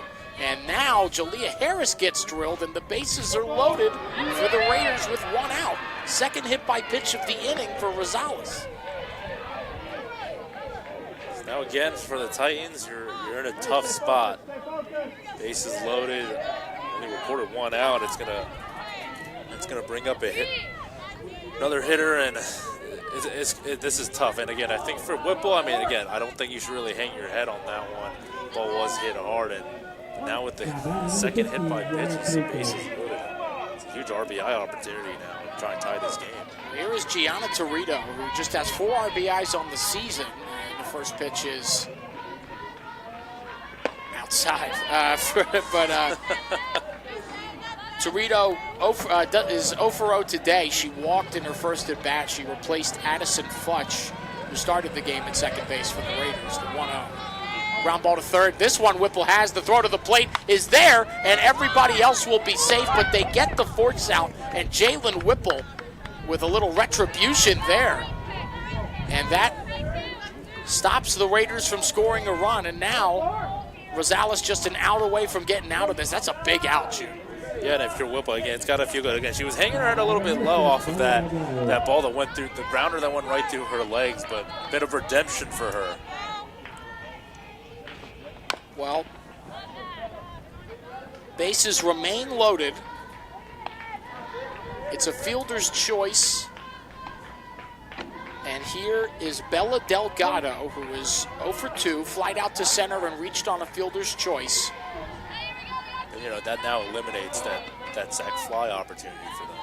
And fly ball to right field. Merck is there waiting and making the catch, and that would have been a sacrifice fly had it not been for the out at the plate. So good observation there by June, but great job by the Titans to get out of a sticky situation. Raiders leave them loaded here in the top of the 5th. We go to the bottom of the 5th. Titans still leading at 5-4.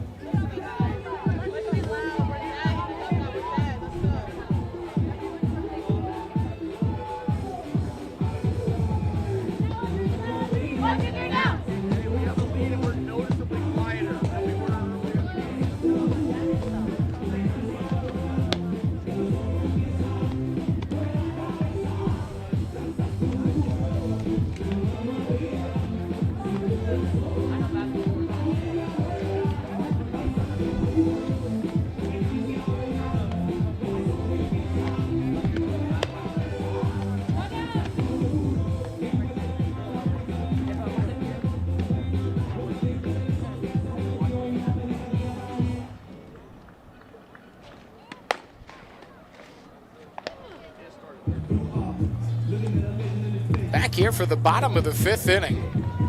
Eastern Florida State still leading the Raiders of Seminole State 5-4. And it will be the 4, 5, and 6 hitters here in the 5th inning for the Titans. Anna Lynn Duncan, Madison Velasquez, and Jalen Whipple are the minimum that Rue will face. First pitch. And that's got to be a called strike. Thank you. Yeah, and this is a tough middle of the lineup to face. And Annalyn Duncan batting nearly 400 this year. Team tying lead of 7 home runs. I think the Titans need some insurance runs here as well. This is a tight game. I think this is an inning where, it'd be really nice for them to kind of jump back out in front, get a couple, last 2 innings here from Rosales or maybe somebody else in your bullpen, and leave game 1 with a W before you get into game 2. 1-1. That one's just off the plate, 2-1.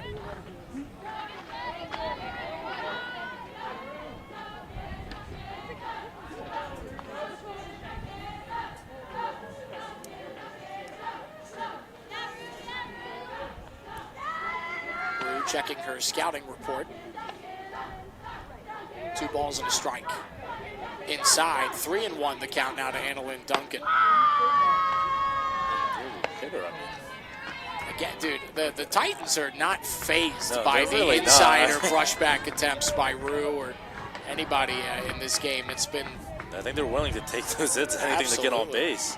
Well, the 3-1 catches the outside corner, so she's worked it back full. 3 balls and 2 strikes now on Annalyn Duncan to lead off the bottom of the 5th.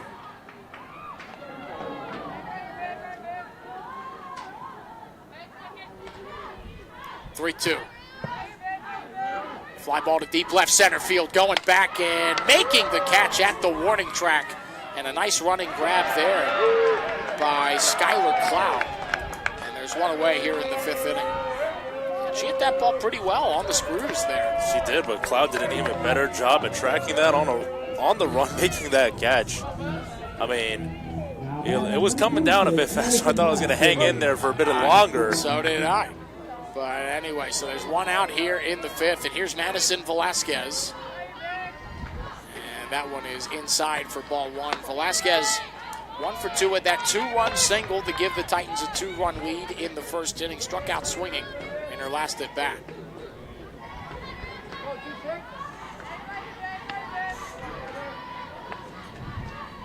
One-0 pitch.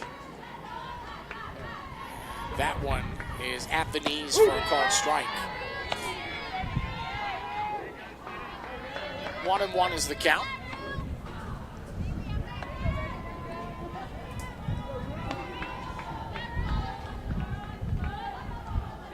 1-1. Drilled, left field. If it's fair, it's gone, and it is off the wall. I misspoke, excuse me. It's a double off the wall. I thought she hit that about 500 feet off the bat. I'm not going to lie. I thought she absolutely killed that. Wow. But it was a smoked double off the fence in left field. I will say, if you're Heather Real, you're a bit fortunate with that one. I mean, I'm with you on that. I thought that was going over that left field wall for sure if it was fair. I felt literally, I felt vindicated because it felt like everybody up here in the press box thought it was leaving. But I thought there was no shot that ball was going to stay in the park. Excuse me. But instead, it's a double with one out. Number 77, Jalen Whipple. And Kaylee Flaherty will pinch run for Velasquez on second.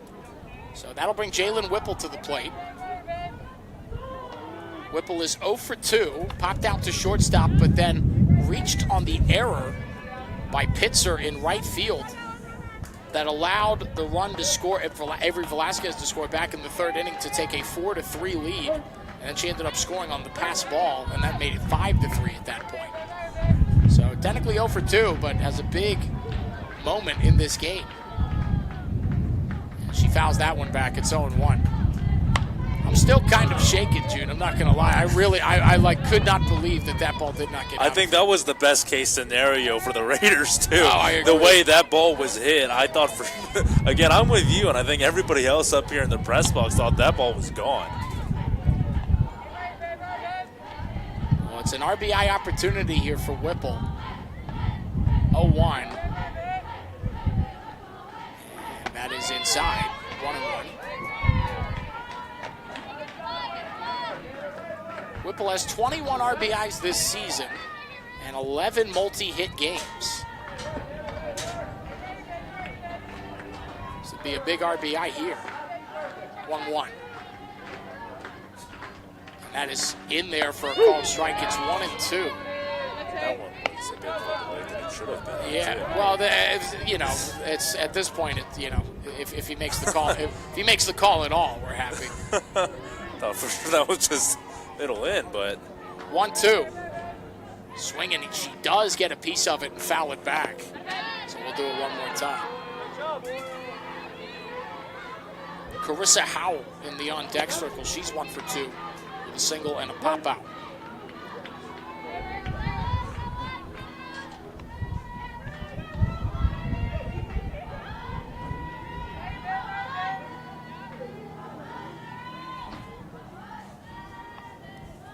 One, two.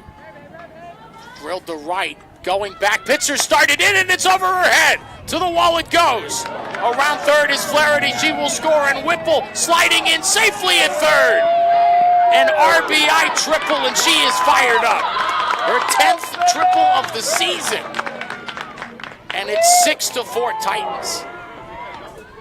I look like Mackenzie Pitzer just had a bad read on that one.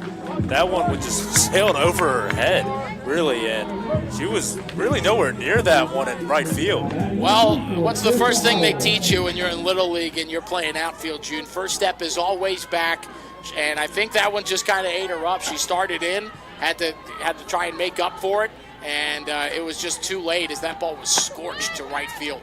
So Jalen Whipple's 10th triple of the year gives her 22nd RBI, and it's 6-4, and that's a big insurance run for the Titans. Now Carissa Howell with just one out and a runner on third, as that one's outside for ball one. Excuse me, 2-0.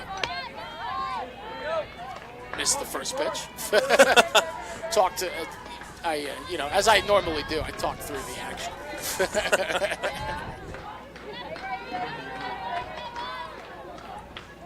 The 2-0 from Rue.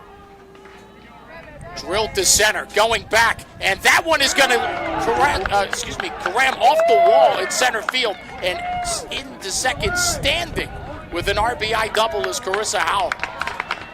And that's 3 straight extra base hits for the Titans in this inning. A double, a triple, and a double, Jude, and they are really starting to see Heather Rue well here in the 5th inning. I I think if you're Rachel Minier now, you have to consider putting in a different pitch in this game. Now Rue she's shaken up right now, and every pitch is coming in, and the Titans batters are loving them. Yeah, I mean, full advantage. Yeah, and now here's Jessica Merck, who has 5 home runs and 37 RBIs this year. I mean, this is, well, again, I'm sure we're just beating this horse dead to this audience, but like this lineup is just, it's unfair. I mean, every time you think you finally got a break, you don't. Like your 8 hitters hitting 343. Yeah, the East Coast Dodgers, I think is what we should call this team right now. 24th RBI of the year for Carissa Howell, by the way. 2-0 on Jessica Merck. And that is right down the middle for strike 1. It's one of those where I'm sure Andrew Ziegler, the third base coach and head coach for the Titans, was like, don't swing until they show you something to hit. Yeah, I mean, and that's what the previous 3 batters have done exactly. It's paid off. 2-1 is up high. It's now 3-1 on Jessica Merck. A good hitter's count here. Still less than 2 outs and a runner in scoring position. Emma George, the catcher in the on-deck circle. 3-1. And that will find the inside corner, so Rue makes it full. 3 balls and 2 strikes now.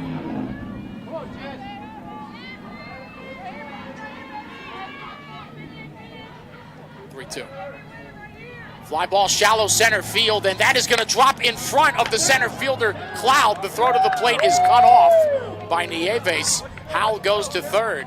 4 straight hits for the Titans, and that's the first one that wasn't for extra bases. Yeah, and I mean, again, for if you're Heather Rue, you work the count to full after falling behind, and I mean, they got a circle meeting now. Yeah, I mean, this is how quickly things have gotten out of hand here in this inning. I mean, there are only 2 runs across the plate, but runners at the corners with less than 2 outs. And if George can get on here, June, you're looking at the top of the Titan order, already down by 3 runs. Which is the exact opposite of what you want to see if you're Heather Rue. I mean, chances are right now, barring the double plays, you're going to see Jimenez come up after George. And this is a tough spot to be in, runners at the corners. The top of the order, they are on deck. I mean, they're coming up. So you need, I think a strikeout would be huge if you can get it on Emma George, but this is going to be difficult because you see head coach Andrew Ziegler speaking to his players, like what you said, just, wait for that pitch that you like and take it. And the previous 4 batters did exactly that. Well, let's see if Emma George can make it 5 straight. She's 0 for 2 today, reached on a fielder's choice and popped out to second. First pitch is inside. It's 1-0.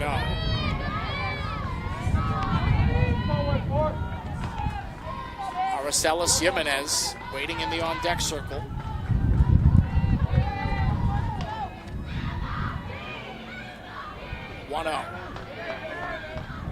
Outside. That's a strike on the outside corner. 1-1. Just like we all thought it was.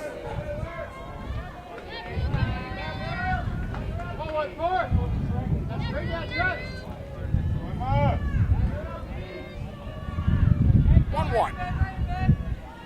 Ooh, defensive. Fouled that one off. And it's 1-2. Emma George making sure that she didn't take that pitch right to her. That was, like what she said, defensive foul ball. Absolutely, yeah, just a protective swing right there. 1-2. And another defensive swing that's foul down the first baseline. I just say foul. Jeez. It's kind of implied, Will. A ball and 2 strikes. Yeah, but if you're Rue, I mean, now 1-2, you're up on this count. You got 2 pitches to work with. That one, I believe, is inside, and it is. 2-2, and there goes the runner for second, Jessica Merck, taking second base. Wow.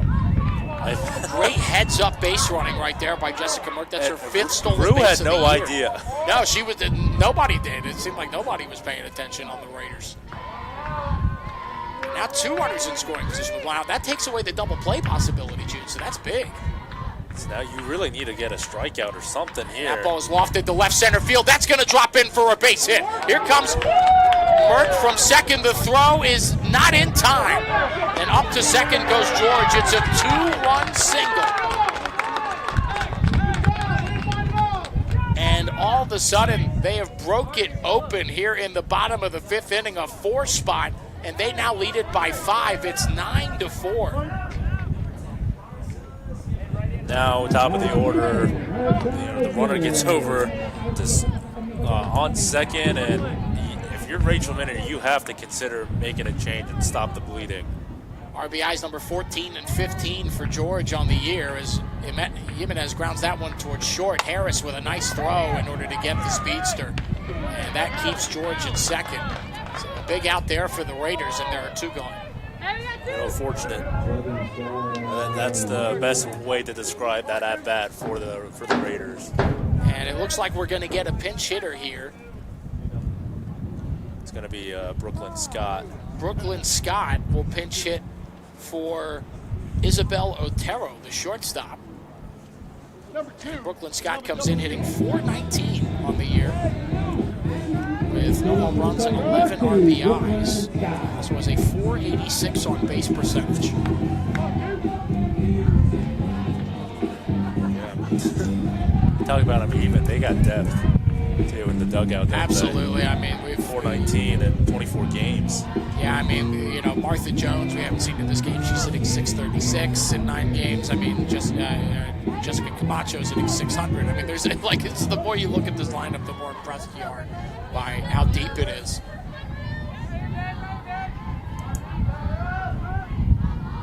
First pitch to Scott. Inside, 1-0.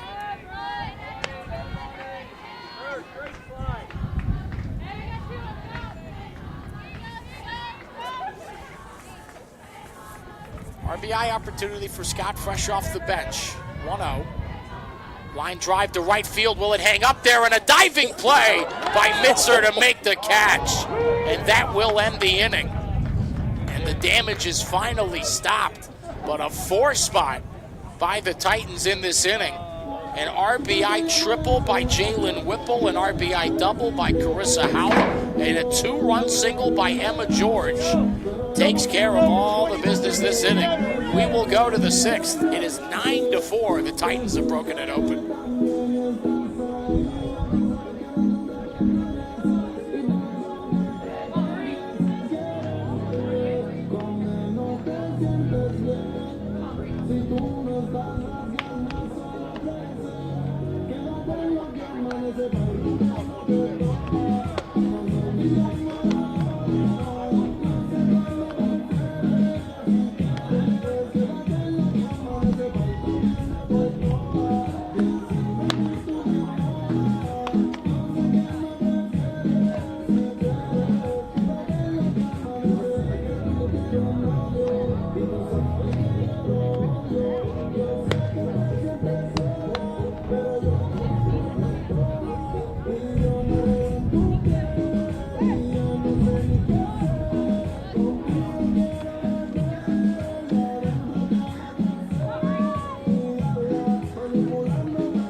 Top of the 6th inning back here from Eastern Florida State College, and it'll be the top of the order for the Raiders. And all of a sudden they went into the last half inning a 1-run game, but now they have their work cut out for them offensively, down by 5. Will Barbera and June Yoon here on the call once again, as the first pitch to Emma Bastian is in there for a called strike going 1. Bastian 1 for 3 in this game. Flew out to left, singled, and came around the score, and then had an RBI ground out in her last at bat. And that one is skied down the left field line. Howell will give it look, but it is out of play. So 1-1 is now the count. Excuse me, 0-2. It'll be Bastian, Skylar Cloud, and Juliana Nieves against Rosales this inning. And that one's outside for ball 1.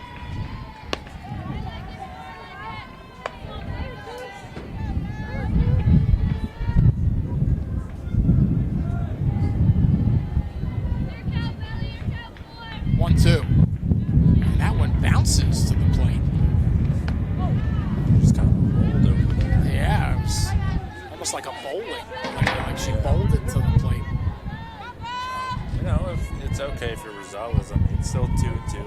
It's evened up. You had a pitch to waste, yeah. That went up high, and now the count even, 3 balls and 2 strikes. Now you don't have a pitch to waste. Now it's the definition of not having a pitch to waste. So 3-2 is the count. Bastion trying to get something going to lead off the 6th here. 3-2. Swing and a miss, strike 3. First strikeout for Rosales. And there's one away here in the 6th.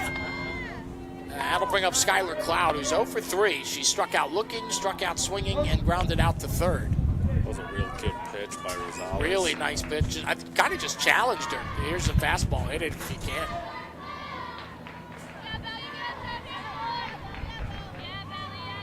That one's in the dirt for ball 1. Nieves in the on-deck circle. She is 0 for 1, but walked twice.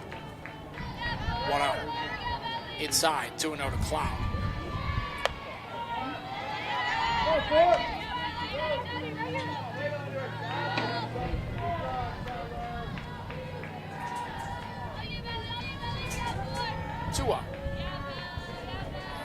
That's low for 3 balls and no strikes now. Rosales having a little bit of trouble finding the zone here. I mean, after the strikeout, but that count had gotten worked to 3-2 after she took an 0-2 lead in the at-bat.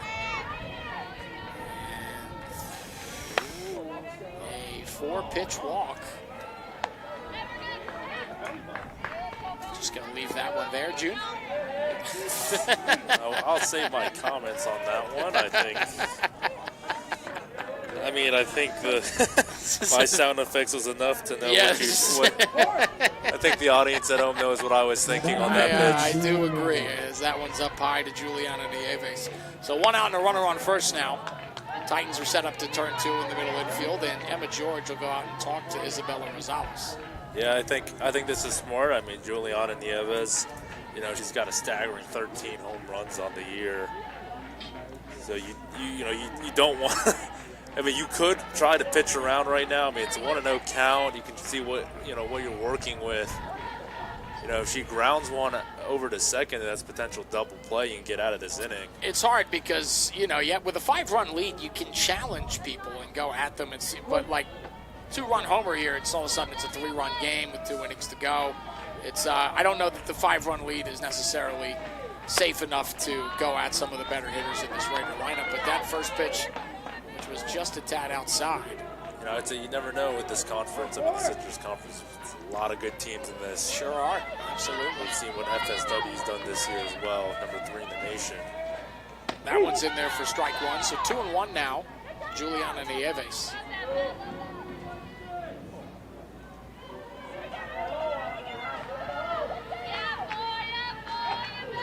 And that ball is grounded right back to Rosales. Throw to first is easy.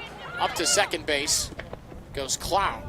And there are 2 gone. So that's basically a sacrifice. I think she had an opportunity to throw it over to second to get the double play, but just record the out. And I think they made that mistake earlier in the game, but I don't think they wanted to repeat that. I was about to say, I know that was with Zoe Mills and not with Rosales, but the throw over to third on that play that kind of allowed the Raiders to threaten because they had the bases loaded with less than 2 outs. You didn't want to make that same mistake twice. So good job there by Rosales to just get the out at first. That first pitch was low to Michaela Nieves. That one is in there, so 1-1 now. Sophia Vanderkoy in the on-deck circle. Oh no, it looks like we have a pinch hitter up in the on-deck circle. Looks like it's Durant. Well, it's taking third there is Skylar Cloud, able to advance on. I guess that's probably just a stolen base because it's not really a wild pitch or a pass ball, even though it kind of squirmed away from George quickly. But so Cloud makes it all the way over to third. 8th stolen base of the year for Skylar Cloud. And that ball drilled in the air to center field and right at Jimenez, and that will do it. So no hits, but a runner left in scoring position. No runs across the plate. We go to the bottom of the 6th. The Titans leading it 9-4.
Bottom of the 6th inning. It'll be the, 3, 4, and 5 hitters here in the 6th for the Titans. It'll be Avery Velasquez, who's 1 for 3. Singleton came around to score, but otherwise she has struck out twice against Heather Rue today. And Rue steps out of the circle. Timeout. If you're just joining us, this was a 1-run game. A lot of back and forth action until the last frame for the Titans, where they put up 4 runs to take this 5-run lead. Before that, it was a 5-4 game as the first pitch is up high for ball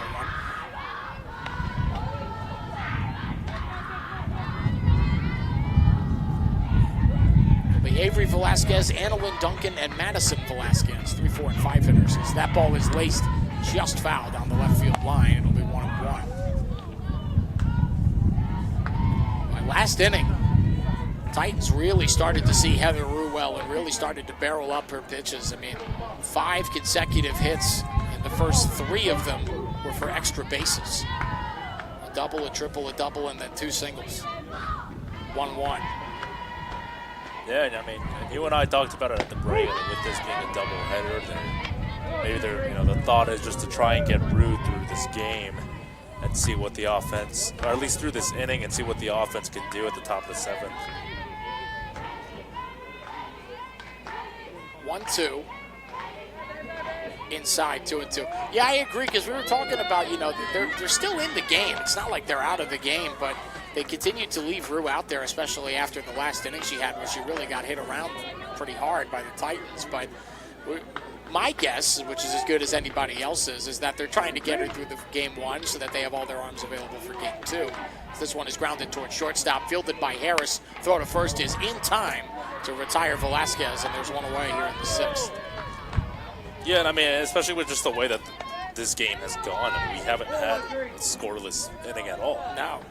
So I think if this is the first scoreless inning and, she's able to get out of this and get all 3 outs and she retires the side, again, your offense is coming up and you can try and work and see what you got. But, again, it's a decision. It's always a tough one to make, especially when you're in a doubleheader like this. Well, Annalyn Duncan is 1 for 3 today, but in her last at-bat, she hit the crap out of the ball, but right at the center fielder, Skylar Cloud. So she is 1 for 3, singled and came around to score in her first at bat. Other than that, she's popped out to first and flied out to center. So she'll bat with 1 out, nobody on here in the 6th. This first pitch was a called strike, going 1. That one in the dirt for ball 1. Count even at 1 apiece.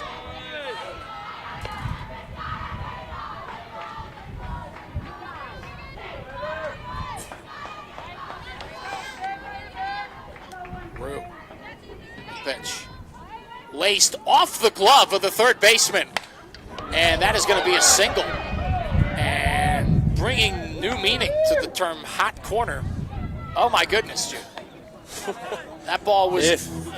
That ball might have been 120 miles an hour off the bat. I think if Emma Passion made that play, that is one of the plays of the year that you'll see. I mean, she had a good reaction to that too. It hit her in the glove. It was she just kind of reacted by.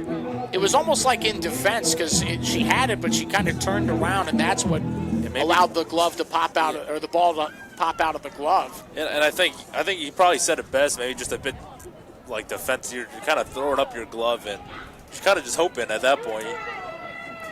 But that ball was hit hard. Similarly to how Annalyn Duncan hit it, in the last inning, out towards center. Well, number 7 is coming into pinch run, and that is Avery Helms out of Port Orange, Florida. So Avery Helms will pinch run for Annalyn Duncan, and here is Madison Velasquez. Duncan with her second hit of the day, though. And Madison Velasquez 2 for 3 in this one, a 2-run single in her first at bat, struck out swinging, and then a double and a run scored in her last at bat. Started off that 4 spot last inning with a double that everybody up here in the booth thought was leaving in a hurry. That one's outside for ball 1. Strike. Yeah. This umpire really does not like me. He's trying to keep me off my games, folks. 0-1.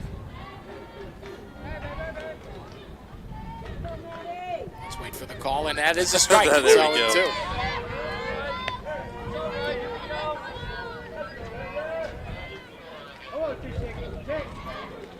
Helms off of first, 1 out, nobody on, 0-2 to Madison Velasquez. The pitch. Skied in the air to center. Going back is Cloud at the track, and she corralled it. Oh my goodness. And back to first safely is Avery Helms, but Skylar Cloud doing a juggling act out in center field. Wow. So it is a fly out. One eventful fly out Yeah, to center, really. That was unbelievable. It looked like she was dropping that at first and was able to just corral the ball into her glove. Well, here is Jalen Whipple, had that RBI triple in her last at bat, also scored on the pass ball after reaching on an error. So she is 1 for 3 in this one. 2 outs and a runner on first now. Whipple's RBI triple was her 10th triple of the year, which is her 6th. Oh, I'm sorry, it was her 7th triple of the year, but is tied for 9th in the nation. So I thought it was 9 triples, tied for 6th. So my apologies. 7 triples, 9th in the nation, and 3 baggers.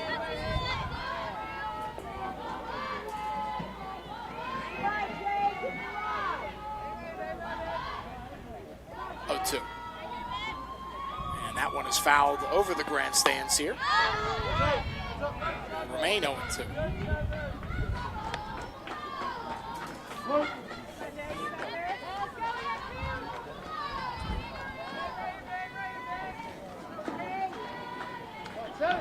Avery Helms, no stolen bases this season, so not much of a threat to go over there, at least yet. 0-2. Ground ball foul. We'll do it again. You know, I think overall with the Brew, she's done all right in this inning. I mean, you know, a bit fortunate, you know, at times. Definitely, but, yeah. You know, I mean, and it's not like that would have been her fault had Cloud dropped that out in center field. Absolutely not. 0-2. Fouled back. Jalen Whipple staying in the at-bat. But with this at-bat, it's getting linked in just at another 2 count. And I think if you're Rue with 2 outs, you need to think of or see what you have. I mean, you have a breaking pitch or something. Try and get Whipple to chase. 0-2. The pitch. Lofted to center. Skylar Cloud waiting and making the catch, and that will do it. So 1 hit, 1 runner left on base for the Titans, but no runs cross the plate. We will go to the 7th and final frame. Titans lead the Raiders 9-4.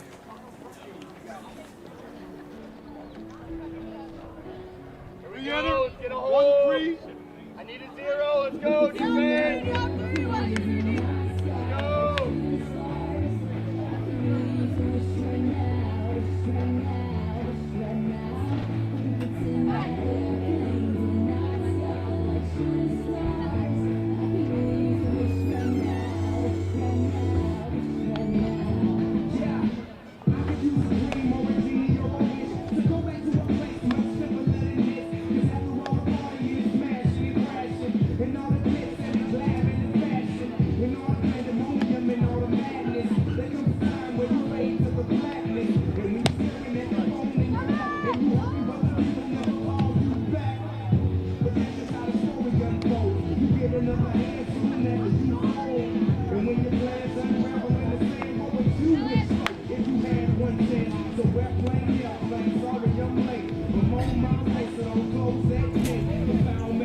Well, back here for the top of the 7th inning. Titans are 3 outs away from taking game 1 of this doubleheader.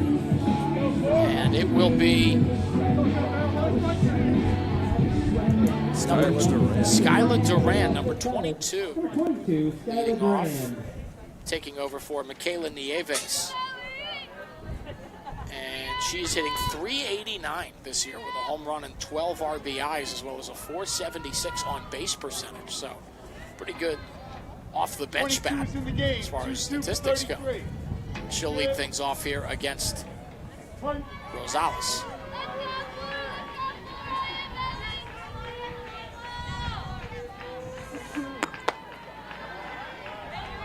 Or excuse me, she's replacing Sophia Vanderkool. My apologies. So it'll be Durand, Mackenzie Pitzer, and Jalea Harris. As that one is outside 2-0 to Durand.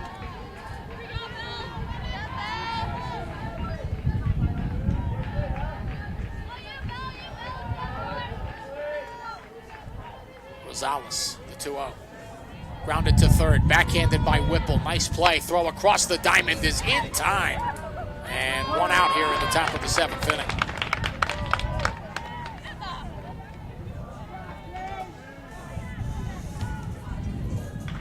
Now batting number 24, Mackenzie Pitzer. Here's Mackenzie Pitzer, who is 2 for 3 in this game and came into this game struggling. 2 for her last 20 at-bats. That one's up high for ball 1, but 2 for 3 with a 2-1 single and a single in her last at-bat as well before she was stranded at third base. Other than that, she popped out to shortstop in her first at-bat of the game.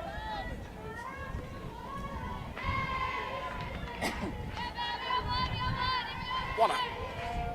Fly ball to left field. Carissa Howe going back and making the catch just in front of the warning track. Looked like she just got that one off the end of the bat, but all of a sudden, Raiders down to their final out. And that one didn't hang in there as long as I think Pitzer wanted it to. And I think they just got a good jump out there in left field. I mean, just took the one step back, saw it all the way through. Yeah, she played it well. And sometimes those are the hardest balls to make plays on when you're an outfielder, the ones that are hit really hard right at you. So good job by Carissa Howell not to panic on that one, on that screamer to left field. But I mean, she looked comfortable all the way through. 100%. Line drive right back up the middle, and there's a 2-out single by Jalea Harris. And she's reached base all 4 plate appearances in this one. Singled in her first at bat, walked in her second and came around to score, was hit by a pitch in her third at bat, and then a single there. So she is 2 for 2 in this one. Looks like Futch is back in now. Oh, and here is Addison Futch back into the game. 0 for 1 in this one. She flew out to left, then was replaced by Gianna Torito. Torito went 0 for 1. She walked and grounded out to third. And a fielder actually reached on a fielder's choice. Yeah, I think they're looking for some more power here. So having Futch come back in, already has a homer to her name this season. 2-0 to Futch. 2 outs, runner on. Line drive, and that's going to drop into center field for a base hit. So back-to-back 2-out singles by Harrison Futch. Now,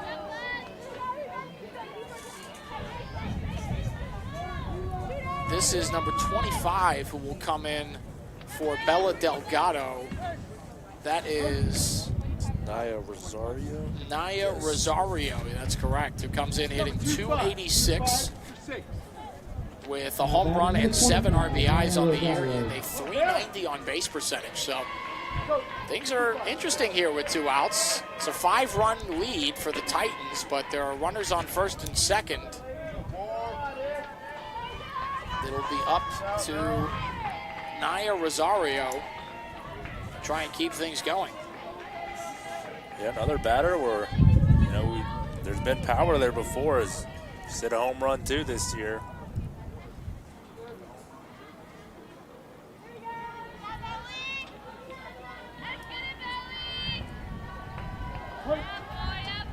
First pitch in there for a called strike on 1. A little shout out to my buddy Will Jennings, who just texted me that he's listening. He said, great piece of hitting there by Addison Futch, which it was. So big shout out to my buddy Will. 0-1. That's in the dirt. And actually, they're going to call it a strike, so it's 0-2. How about that? umpire once again getting Yeah, maybe he's trying to get out of this. Maybe he's got to go to the bathroom, too. 0-2. Fouled off. That'll be over the right field line. But again, I mean, now if you're Rosales, this is the last out you need to end this game 1 of this doubleheader. 0-2 count. You got to imagine breaking ball. 0-2. Swing and a miss. She blew it right by her, and that'll do it. A strikeout by Rosales of Naya Rosario, and that will do it for game 1 of this doubleheader. A 9-4 victory for the Eastern Florida State College Titans over the Seminole State Raiders. And really fun, entertaining matchup in game 1 of this doubleheader, June. And before we take a little break here, it'll be about, I think it's either 30 or 40 minutes before we start game 2. But let's break down what happened here today. Who do you think is the player of the game? You know, and I'm going to give it to Jalen Whipple, and it's because of the way that she recovered. I mean, she had that error that went right through her legs, then was able to make a huge play throwing it over to home and recording that force out, which really prevented the Raiders from cutting back in, and they ended up leaving the bases loaded in that inning. And just overall, with her at the plate as well, she had a pretty good day. Had a few RBIs to her name. RBI triple, or her 7th of the year, absolutely. Exactly, and you know, she just kind of shows why not only her but the rest of this Titans lineup has just been phenomenal all season long. Well, that's a great pick. I totally understand the thought process behind it. I am going to go with Madison Velasquez, 2 for 4, 2 RBIs, a single, a double, and a run scored. I thought she was really, really a big piece of the Titans offense in this one, super productive as she always is. So she's going to be my pick, but I think Jalen Whipple's also a great pick. So, I understand the thought process there, June. But that is going to do it here for game 1. The Eastern Florida State College Titans defeat the Seminole State Raiders 9-4 in a back and forth one until it wasn't. But we will take a break here, about 30-40 minutes before we get to game 2 of this doubleheader. And when we come back, we're going to switch things up on you, keep you guys on your toes. June will do play-by-play, and I will do color. So you guys get a break from hearing my squeaky voice and all that good stuff, and you get to hear the smooth. I'm looking at smooth vocals of June Yoon that are so sought after. But we'll take a little break, and then we'll be back here for the start of game 2. Don't go anywhere.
Good afternoon, everyone, and welcome back to the Titans Softball Complex here on the beautiful campus of Eastern Florida State College in Melbourne, Florida. We're continuing a Citrus Conference doubleheader between the 10th-ranked Eastern Florida State College Titans and the 15th-ranked Seminole State Raiders. I'm June Yoon, and alongside me is my broadcast partner, Will Barbera. Oh yeah, we're ready for game 2, folks. Got the smooth vocals of June Yoon. We had quite a talk about that up here in the booth afterwards, but June's gonna take you home for the rest of the game here, and he's gonna do a heck of a job, as he always does. In the circle for the Titans in game 2 of this doubleheader is going to be Avery Velasquez. Has a 1.25 ERA, 6-3 on the year. He's registered 42 strikeouts and 50 1/3 innings pitched. Yeah, 42 strikeouts to just 5 walks. I mean, that's I don't know how much better of a strikeout to walk ratio you could have as Emma Bastian steps in. Yeah, Emma Bastian continues to be the leadoff hitter for the Raiders. She'll take first pitch for a strike from Velasquez. So 0-1 the count to start off this game 2 of a doubleheader. Pitch comes in, strike 2. Yeah, Bastian 1 for 4 in game 1. Flew out to left, had a single and a run scored as well as a stolen base and then an RBI ground out, but also did strike out in the last at bat. 0-2 pitch on its way from Avery Velasquez. That one is lined out to left field, and Bastian will lead it off with a base hit. Well, getting after it early here, June. Really nice piece of hitting there. It actually gets me fired up when players, especially left-handed hitters, can hit the ball to the opposite field. I think it's just really pretty and the mark of like a complete hitter. And I think that was a really good piece of hitting there by Emma Bastian to start things off for the Raiders. Skylar Cloud was the next batter up. She laid down the bunt, and a successful one. Couldn't ask for it any way better. She'll get on base as well and advance Bastian to second. Yeah, I mean, that's a tough one because Jalen Whipple comes charging in. It's a beautifully placed bunt there by Skylar Cloud, who is actually Game 2 starting pitcher. We'll talk about that here in a little bit. But charging, kind of a miscommunication between her and Avery Velasquez, and just off the glove of the charging Whipple, not able to get that glove down enough. But I think it's a base hit, though, June, because I don't know that she was going to have a play at first base, even if she fielded it cleanly. I think it was perfect, exactly the way that maybe she would have drawn up. But I agree. They'll bring up Juliana Nieves, the first baseman in this game 2 for the Raiders. She takes the first pitch for a ball. So 1-0 the count. 2 runners on for the Raiders, just like that, off of Avery Velasquez. Pitch comes in. They're going to throw over to second. Not in time. Jessica Merck with a nice play there on the hop. Bastian didn't seem to. Whoa. What is going on here?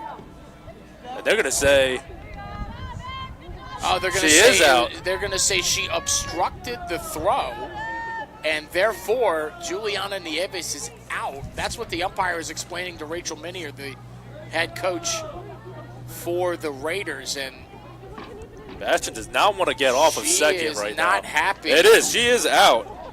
Off of obstruction seems to be the call. Well, what? And Bastian is still waiting on second. And Nieves literally cannot believe it. And so we're off to the races here, folks. A little confusion here in the first inning, a little chaos. And it's going to bring up now Michaela Nieves. So Juliana Nieves is out. So what a way to start this game, too. I've never seen that before, and I've played baseball and watching softball my whole life. I don't know how to mark that in my scorecard. I was about to say, I'm wondering. I'm going to just write. I just wrote OBS. That's down. what I wrote too. Not the streaming that we Yeah. normally use over at school. We're just gonna write OBS for obstruction. Well, it's a big break for the Titans because it's their first out, and it gets Juliana Nieves, who's leading. She has 13 home runs and is hitting .410 coming into game 1 of this doubleheader. So that's a big first out to get here with runners on first and second. That one was just fouled. So bring the count. 1 ball, 2 strikes, 1 out, 2 runners on for the Raiders. Well, now Michaela Nieves, her sister, will try and get something going here with 1 out, runners on first and second. Michaela Nieves 1 for 3 in game 1, singled, had an RBI single, and was also hit by a pitch.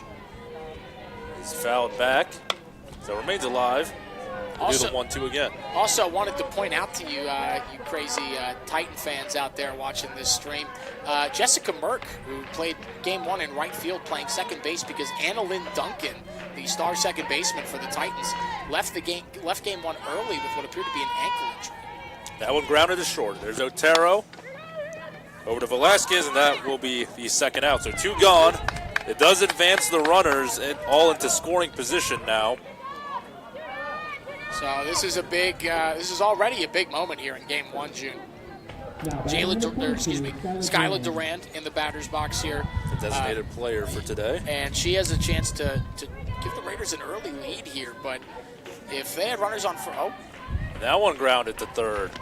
And that will be the final out of the top of the first. So an interesting way to start Game 2 of this doubleheader. But Avery Velasquez able to get out of it. When we come back, we'll see the Titans up to bat for the first time in Game 2. Here we go.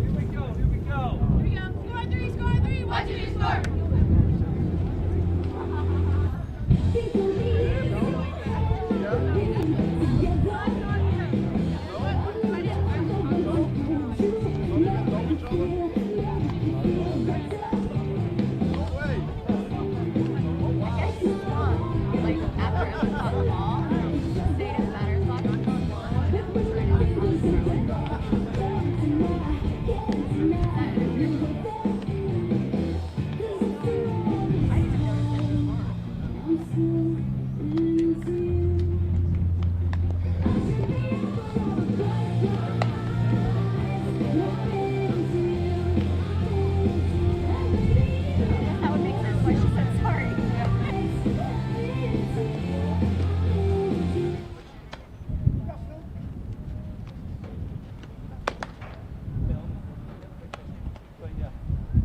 1, 2, 3, score.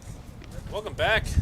Here, bottom of the first, scoreless, and they'll bring up Arcelis Jimenez, the center fielder, to lead it off for the Titans here in Game 2. And in the circle for the Raiders will be Skylar Cloud, who we already did see up to bat. She laid down the bunt, and they registered it as a base hit, was able to get on base. Skylar Cloud, as a pitcher, however, is coming in with a 4.28 ERA, 2-1 on the year, 12 strikeouts and 18 innings worked. Yeah, 12 strikeouts to 3 walks. Hitters are hitting .411 against her, which means she's given up a lot of hard contact. I think that bodes well for the Titans coming into Game 2 here. Jimenez, your typical leadoff hitter for the Titans, as we know, has quite a bit of speed to her, and that's to put it lightly. Yeah, 9th in the nation, having scored 51 runs this season. Actually 52 after the one she scored in Game 1 of this doubleheader. Also 21 stolen bases. So just an absolute threat. He will take the second pitch, so even the count up at 1 apiece, 1 ball, 1 strike. Jimenez 1 for 3 in Game 1. Walked and scored, reached on a fielder's choice, singled, and then grounded out to shortstop. 1-1. That one is hit. It will get down into shallow left center field for a base hit. So the Titans, with their leadoff hitter, it's a leadoff base hit. Yeah, nice piece of hit in there. Just kind of served that over the head of Julia Harris, the shortstop. And that was kind of exactly where her hit in Game 1 went. Just kind of served it right over the head into left center field. Nice opposite field hit to start things off, and now great speed on first base. Bring up Isabel Otero, the shortstop, and she lays down the bunt. And is she going to get there in time? She does. So safe over at first. Very similar to how the Raiders got their hitting started, and it's going to put both the 1 and 2 hitters on base and bring up Avery Velasquez, the starting pitcher for the Titans in this Game 2, and a big-time hitter for them. 7 home runs on the year. Yeah, Avery Velasquez just had 1 hit in Game 1. It was a single that she ended up coming around to score on. But like you said, June, drawing an interesting parallel to the Raiders' first inning and now how the first inning has gone here for the Titans so far. Runners on first and second and nobody out after a single and a bunt. Pitch was inside for strike one. Avery Velasquez trying to help her own cause here out there in the circle. Give herself a lead here with a base hit. That pitch is way high, not able to hang on to it. Was Michaela Nieves. It's going to advance the runners. So the Titans now, huge RBI opportunity for Avery Velasquez with Jimenez over at third now and Otero over at second. I'm thinking that's a wild pitch, too. That's my call. That's what I marked it down on the scorecard as. So now 1-1 strike. Pitch on its way from Cloud. That's a good take right there. Good hold.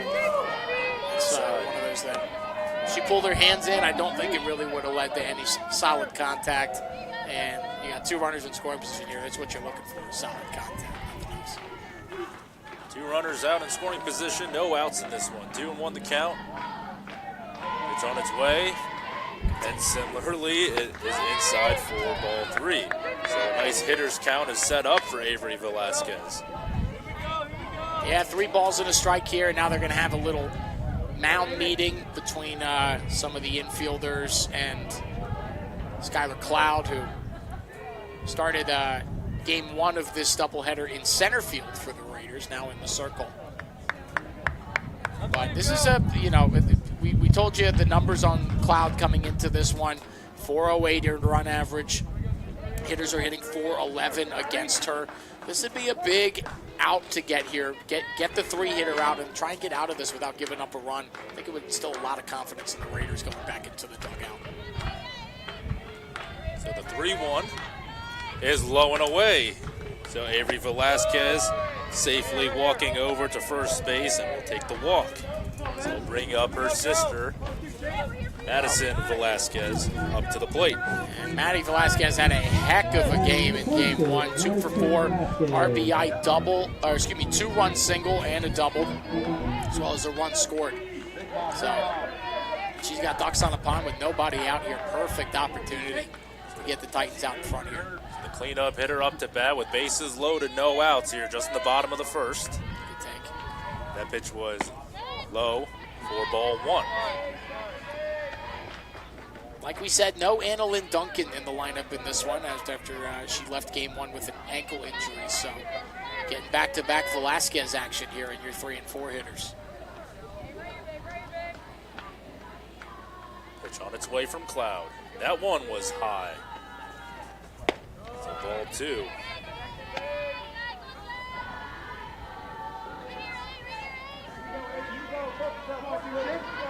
Bases loaded, no outs. Just here in the bottom of the first. Interesting start to this game already, and that one is going to be ruled foul. I wonder if that one, I couldn't see from our vantage point if that got fouled off of her foot or off of her leg. I know it hit her and it was a foul ball, but couldn't see exactly where that was fouled off of on Maddie Velasquez. Seems to be in good spirits. She seems okay. Yeah, right? she seems we talked totally about fine. that in game 1. And now these Titans batters not afraid to take these hits. No. 2-1 from Cloud. Swung on and hit hard into the gap, back towards, and hits the wall in left field. And a few runs will score. It's going to bring all the runners home, and that one is ruled safe. So it will. Delayed call from the umpire over at home plate, and it will advance Madison Velasquez all the way to third. So 3 RBIs just like that here in the bottom of the first, and it's 3-0 Titans. Man, I mean, that's...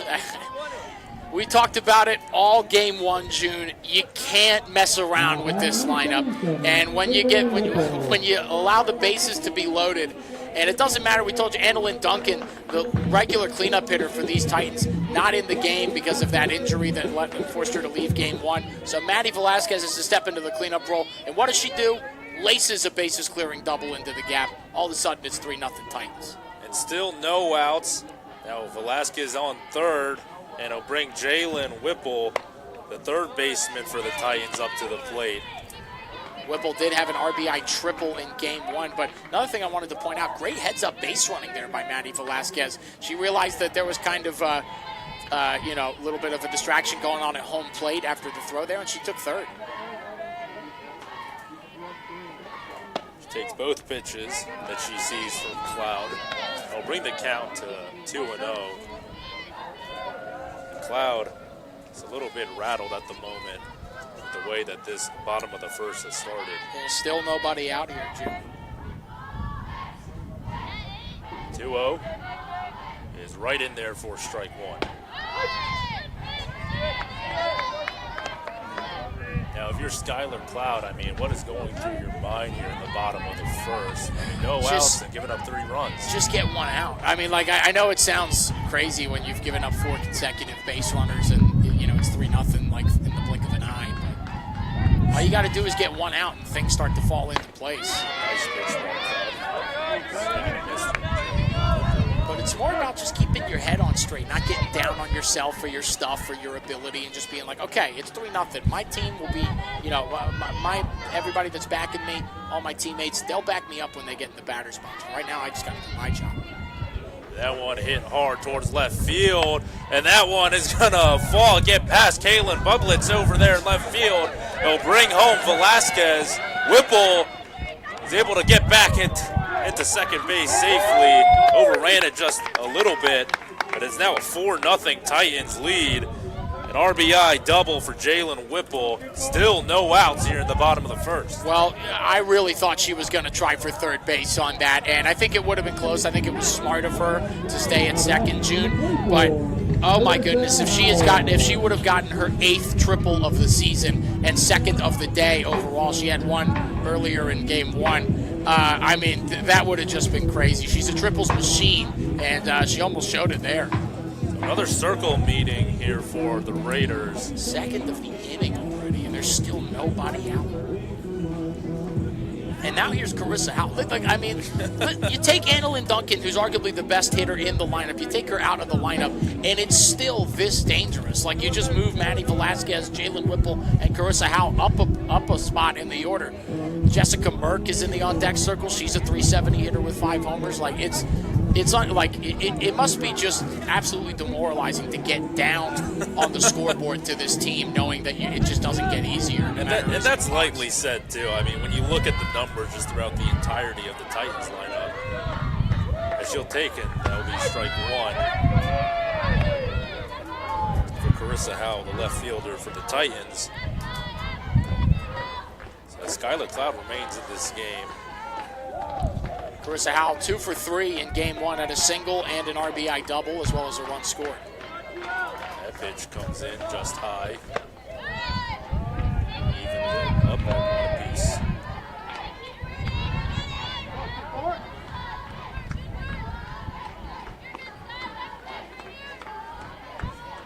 So the 1-1 from Cloud comes in. That one is also outside the zone.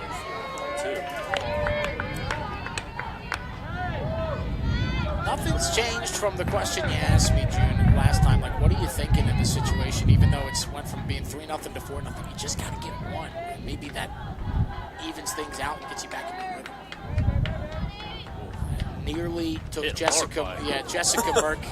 I don't even think she realizes how close that was to hitting her in the on-deck circle. That was close. This Titans team unfazed by nearly everything that comes towards their way. Nothing phases them, folks. But that one was hit hard by Carissa Howell, which she showed a lot of foul balls hitting them hard in game 1. But nonetheless, evened up at 2 apiece. So the 2-2 from Cloud. And that one is hit hard towards right field. That's high. And able to make the play is the right fielder Pitzer. But tagging up is Whipple, so she'll make her way to third. So the first out is finally recorded for Skylar Cloud and the Raiders. But not before Jalen Whipple will tag up and get over to third. I was about to say, you got that first out, but now Jalen Whipple just 90 feet, just over a third base, close to scoring now. And it doesn't get much easier, like it never does. Jessica Merck stepping in now, so... And she had herself an RBI single as well, or not an RBI, excuse me. She had a single, a stolen base, and a run scored, also a walk and a run scored in game 1. So still, you know, very effective bottom of the order, just as much so as the top. That next pitch comes in for a strike. As you mentioned, he's coming in and taking over at second base, typically the right fielder for the Titans. Annalyn Duncan is out injured after game 1. No confirmed status on her injury just yet. Once we get that information, so delivered to you. Merck, who can play anywhere. She's played all over the field, but like June said, the usual right fielder for the Titans, moving from right field to second base, and Brooklyn Scott taking over for Merck in right field in place of Duncan. So she's in the on-deck circle, so we'll see her here in a second. 1-2 is inside for ball 2. So 2 apiece. Skylar Cloud. Now, I mean, again, it's just you just got to continue trying to record the outs. And you were able to do it, but then, you know, the runner tags up and you see yourself in another tough spot. You just got to try and get out of the inning and stop the bleeding at this point, and that's just by getting the guy in the batter's box. Don't worry about Whipple, any dancing she's doing off of third base, trying to get your attention.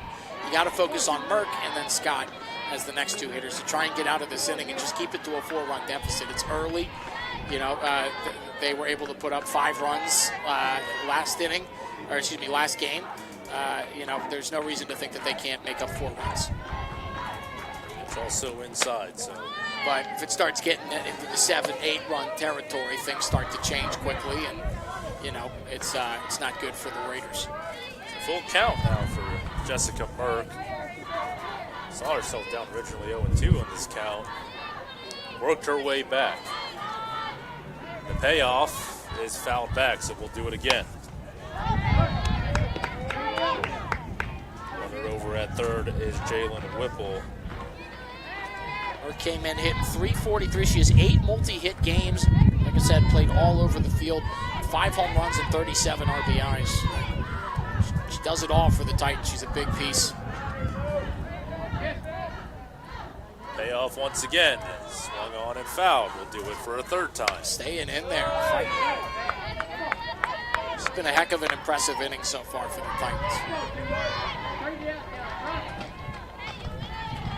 That's quiet. There's no more of a perfect way to start it apart from every batter just homering one over the outfield wall. A 4-0 lead. And she'll take the next pitch. So after a few payoff pitches, working to count to full, Jessica Merck will walk, and it'll bring up Brooklyn Scott, who is now the right fielder starting for the Titans in game 2. Brooklyn Scott comes in hitting .419. No home runs, 11 RBIs, also has a .486 on base percentage. And with 1 out and runners at the corner, she's got a decent chance to, I mean, if they could jump out to a 6, 7, 8-1 lead here in the first inning, I mean, things are just really going to fall into place for the Titans for the rest of this one. So take first pitch inside. Seems like that's been a familiarity of a pitch from Skylar Cloud on every right-handed batter that she's faced so far. She wants that inside corner, and this home plate umpire is not giving it to her at this point. And she keeps trying it. It's almost as if to say, like, you sure that one? You sure that's not a strike? That one's a strike. That one for sure is a strike. A little bit of a breaking ball comes in. So 2-1 now the count on Brooklyn Scott. Runners are at the corners. Only 1 out still.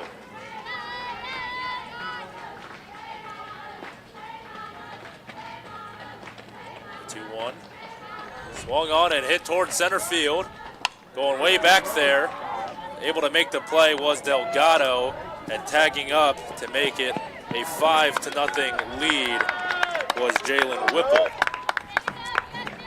Well, 12th RBI of the season there for Brooklyn Scott, and that's all you needed right there. You didn't have to do too much. A fly ball is just as good as a wild pitch, a hit in that scenario, because it forces a run across the plate and it gets you an RBI in that column. So 5 spot here, and now there's 2 gone and a runner on first. So we'll bring up the 9-hole hitter, Emma George, and the woman behind the plate for the Titans. Went 1 for 3 in game 1, reached on a fielder's choice, popped out to second, and then had a 2-1 single in her third and final at bat of the game. So runner on first, 2 outs, brings up the 9-hitter. She is Inside just again. peppering that inside corner. To the home plate umpire's credit, he's been consistent. He's not giving her that pitch. It's almost like he's making that very clear right now. But she is just persistent, really trying to get him to change his mind. See, that one was a little low. Inside, but a little low. No, 3-0 count now on Emma George. We've seen every single Titans batter in this lineup just here at the bottom of the first. Yeah, Aracelis Jimenez in the on-deck circle. That is a Four-pitch walk on Emma George. So she will take first, Merck over to second, and we have now batted around. It's going to bring up Jimenez for the second time in this game and in this bottom of the first. Yeah, first time we've seen either of these two teams bat around so far in this doubleheader. But chance for Jimenez to keep things rolling here.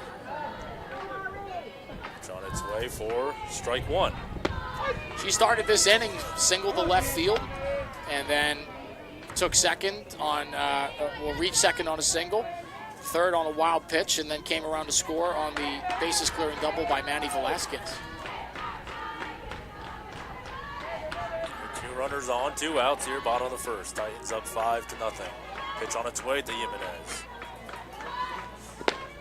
It's outside for ball 1. I know it's a common thing in softball, but I don't know if I'll ever get used to seeing people run at the ball. The slappers. They go slappers, yeah. It just, and I know it's super effective. I mean, she came into the doubleheader hitting .445. She's got 2 hits on the day, 1 in each game so far. So it's clearly very effective. It's just, growing up playing baseball, they tell you never to do things like that. So it's just, it almost feels like a cardinal sin to me. Right. But obviously, if you're hitting .445 in softball and that's how you're doing it, don't change a thing. Yeah, it's working out for Jimenez so far this season. That's putting it lightly. She did foul that one, though, so it's 1-2 the count, 1 ball, 2 strikes. That pitch, is upstairs for a ball. So 2's across the board, 2 balls, 2 strikes, 2 outs, and 2 runners on.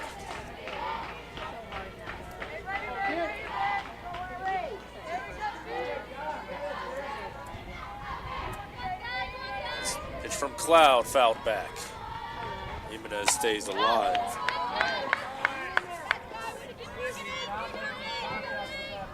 Merck has good speed off of second base. George, not great speed off of first. But if Jimenez can get one either down the line or in the gap, I think we could see Ziegler, Andrew Ziegler, the head coach for the Titans, maybe send George if she can get to third with a good jump. That pitch is outside the zone for ball 3. So full count on Jimenez. Well, I mean, don't get me wrong, I'm not trying to take anything away from how the Titans have hit in this inning because they've been great. But if she walks Jimenez here, that'll be the 4th walk she's issued this inning to the Titans. The payoff pitch to Jimenez on its way. There it is. There it is, another walk.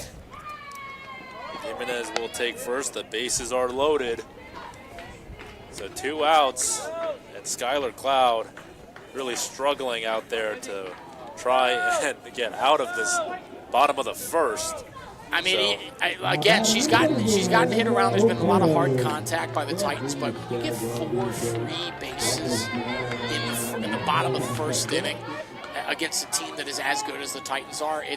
You're playing with fire, and I think you're seeing that here. I mean, they've already got a 5 spot, and now you have your number 2 hitter up with the bases loaded. We'll bring up Isabel Otero for the 2nd time in this inning and in this game. Reached on a bunt single and came around to score. Pitches outside, 1-1 the count. Right now she's facing 2 back-to-back lefty hitters. And still, that ball is going on that outside corner for the lefty hitters. So when it's the righty hitters, it's the inside, and it's the lefties, it's the outside. It's that part of the strike zone. Yeah, absolutely. That one is hit hard and just fouled over towards the right field side. A lot of oohs and ahs that we can hear inside of the stadium, and bases will remain loaded.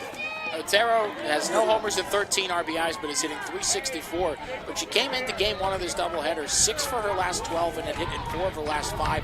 Did not record a hit in game 1, so obviously she's now hit in 4 of her last 6. But this would be a big way to make it 5 of your last 7 right here. What a way it would be to get your first home run in Grand Slam. Oh my goodness, yeah, even better.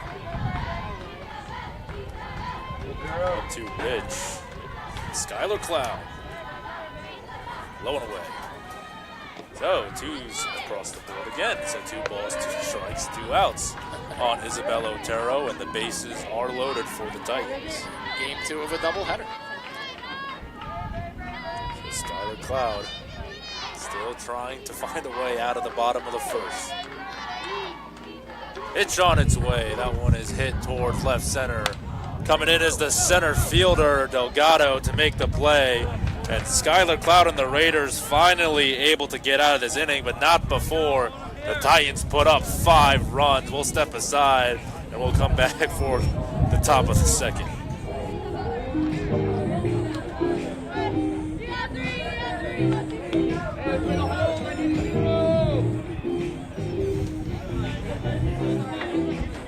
Andrew, you doing it?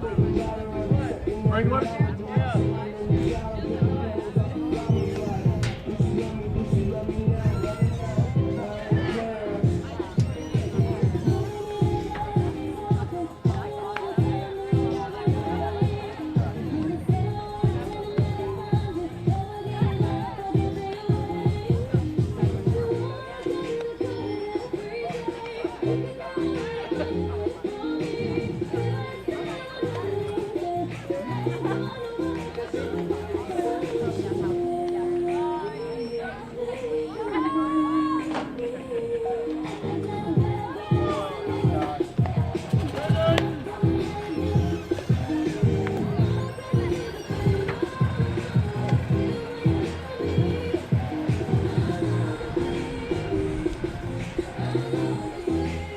Top of the second, Jalea Harris is the leadoff hitter for the Raiders. Titans up 5-0 early on, and they seem to be in good spirits already here in the second inning. After the way that first inning went, if they were in anything other than good spirits, I'd be wondering what was going on.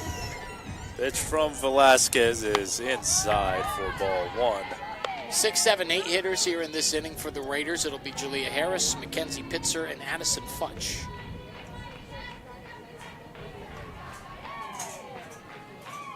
From Velasquez, rounded over to third. Whipple over to our other Velasquez, Madison Velasquez, at first to record the first out, and 1 away. Well, Velasquez did a really good job in the first inning. She gave up a leadoff single to Bastian and then a bunt single to Skylar Cloud, and then obviously had that weird play where Juliana Nieves was called out due to obstruction, and then ground out to shortstop, ground out to third. That really seemed to kind of calm her down. Laying down the bunt was Pitzer, and she's going to be ruled safe.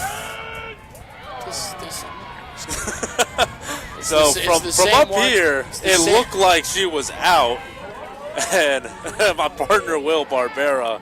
He's the same guy. I mean, we had enough issues with him behind the plate in game 1. And, So reaching on the bunt is Mackenzie Pitzer, and it'll bring up Addison Futch up to the plate, the second baseman for the Raiders. She was showing bunt.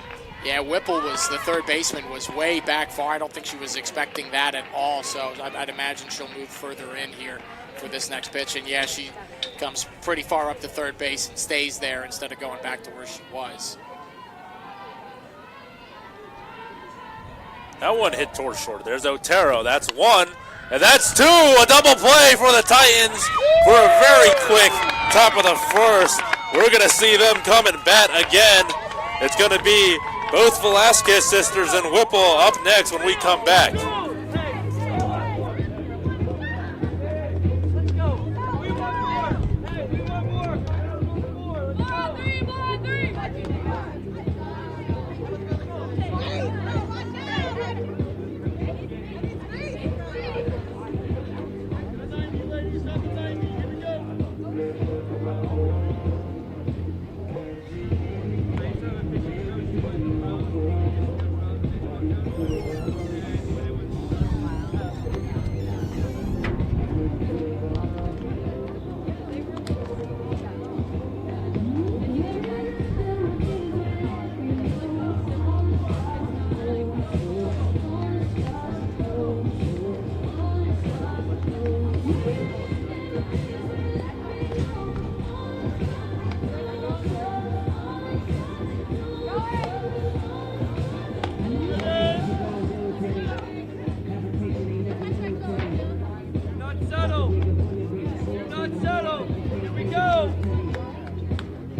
Welcome back to the Titan softball complex. Raiders rounded out to a double play to end that top of the second, and it's going to bring Avery Velasquez up to the plate for the second time. Drew a walk on her first at-bat in the the bottom of the first. Yeah, and then came home. Her sister drove her in after she drew that walk to load the bases. Bases clearing double that made it 3-0 Titans. Let's see if we get a little more Velasquez double action here. First pitch is a strike. Ball strike on Avery Velasquez, which overall doing pretty well in the circle as well in 2 innings of work. Yeah, I mean, what has she given up? She's given up 3 hits, and none of them have really led to anything. None of them have gotten past second base. So, and none of them have really all been hit all that hard either. So, hits happen, but if you're not giving up hard barrel rate, hard contact, and stuff like that, I think you're off to a pretty good start out there in the circle. The only shocking thing for her is she hasn't registered a strrightout out of those 2 innings. I was about to say, that's kind of her MO, right? She's got 42 and 51 innings, so she's a pitcher that'll challenge you, and we haven't seen quite enough of that yet. We'll see if maybe the 3rd inning has some surprises for us. We'll see her down on the count 1-2 against Skylar Cloud. Cloud will be hoping for a different inning here after the way the bottom of the first went for her and the Raiders. That one is skied all the way back towards left center, and that one is way back there and gone. Avery Velasquez with a home run and further extending, I should say, this Titans lead 6-0. Absolute skyscraper, June. Hit it out to the deepest part of the ballpark out there in center field. Look for a sec. The center fielder, Delgado, looked like she might have had a play on it. She kind of fooled us from our vantage point, or at least she fooled me. I'll speak for myself. But I think that it just kept on carrying and got out of here, and all of a sudden, Avery Velasquez is her 8th homer of the year, and it's 6-0 Titans. So that will put her for the lead on the Titans, too, now. Yeah. 47 Annalyn Duncan behind. being injured. It's now broken the tie. Yeah. And it'll bring up her sister, Madison Velasquez, to the plate.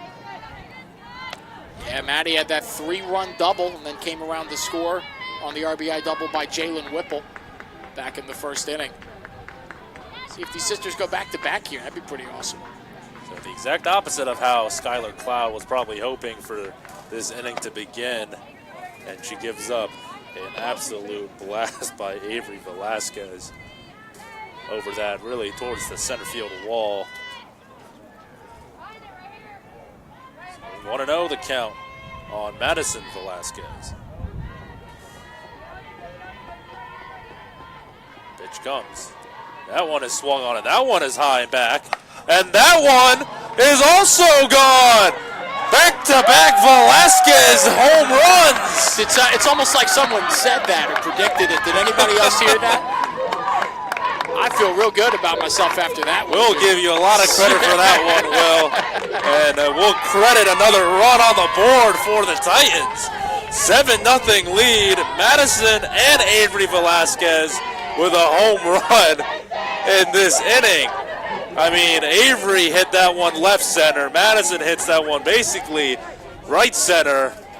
It's replicating each other, and Skylar Cloud, the absolute worst way you want to begin this inning after giving up a 5 spot in the bottom of the first. Well, Madison Velasquez had a heck of a game one, June. She went 2 for 4, had a 2-run single, a double, and a run scored. But through the first 2 at-bats of this game here in Game 2, I think she's already had a better game than she had in Game 1. 2 for 2, a 3-run double, and a run scored, and now a solo home run. 2 for 2 with 4 RBIs and 2 runs scored in her first 2 at-bats. I mean, that's domination. That's absolutely insane. Just having her way with the Raiders pitching right now. And a circle meeting for the 3rd time in this game for the Raiders, and Skylar Cloud, you have to feel for her right now. I mean, 7 runs now given up. And it looks like that will be it for her. Yeah, number 16 coming out for the Raiders. It appears that she will take over. Trying to find out who that is. It looks like there will be a change. It's Emma Lee Bridson is going to be the next pitcher in for them. Skylar Cloud will come out. So we'll step aside here as the Raiders make the first pitching change of this game too. 7-0 Titans. Everybody in the stands, jump up and down for doing it again. Let's celebrate for them. I'll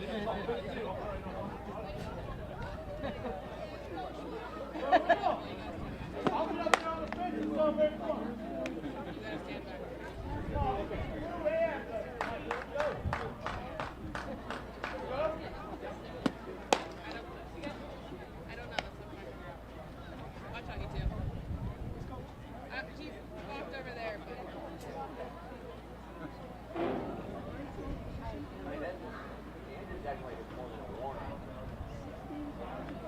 Now pitching, number 16, Emily Bridson.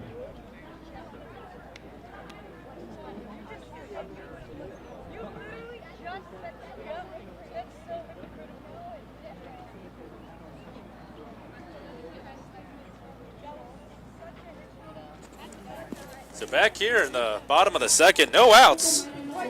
And we do have a pitching change, the first one. Emily Bridson is in, and it will move Skylar Cloud, who was the pitcher prior, out to center field, and Bella Delgado will take a seat.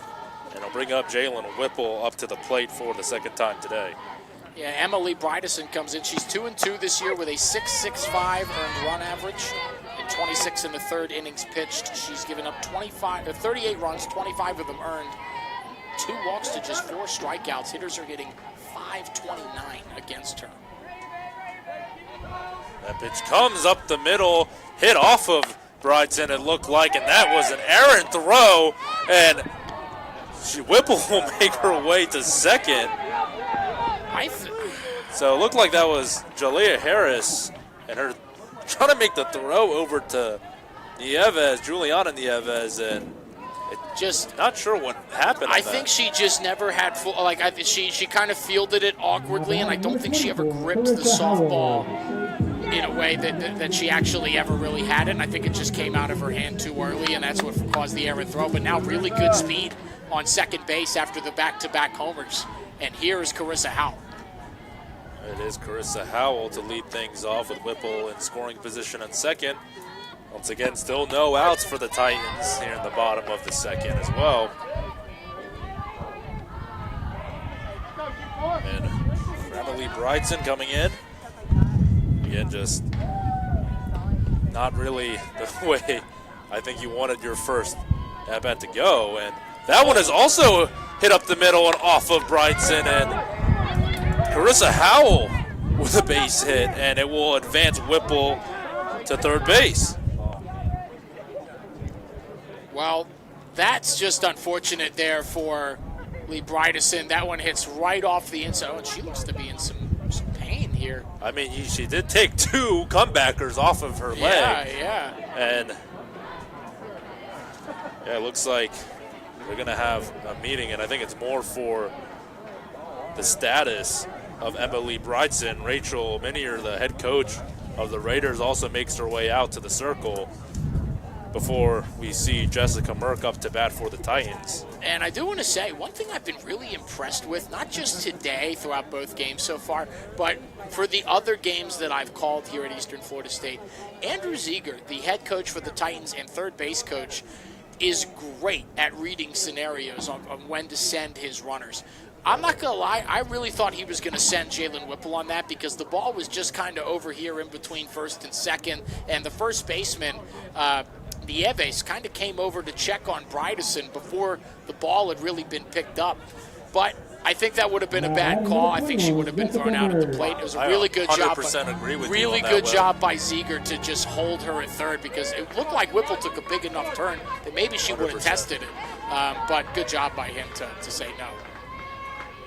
Jessica Merck up at the plate. So after a bit of a painful first two batters she faced, Emily Brydeson remains in the circle, still trying to really shake off, it seems like, her right leg.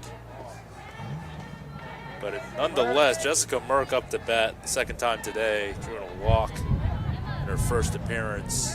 That pitch is outside for ball one to even up the count, one apiece.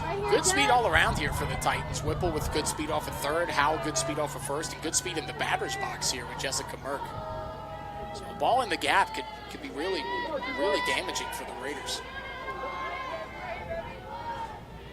It's on its way, hit towards right field, and it's gonna go over the head of Pitzer. Coming home is Whipple, and so is Howell. So a stand-up double for Jessica Merck. They get 2 RBIs for her on that as well, and the Titans just furthering the damage. It is 9-0. Man, I mean, the Titans are just, it's a hit parade out here in game 2 so far. I brought up hitting the ball in the gap. Well, that wasn't necessarily a gap, but it works just the same. Double off the, over the head of Pitzer in right field, kind of one-hopping the wall. And like I said, good speed all around and led to a 2-run double. So Brooklyn Scott up to bat. That RBI sac fly in her first at bat, so she's 0 for 0. Pitches inside. And your reaction, I think, is all that needs to be said. That's the first one I've really had anything to say about him in this game. The other umpire's a different story. That one is fouled. Ooh, nice play there by Andrew Ziegler at third base. A little bit of action himself. I mean, with his Titans team up 9-0. You can have a little fun over there. He's having a little bit of fun.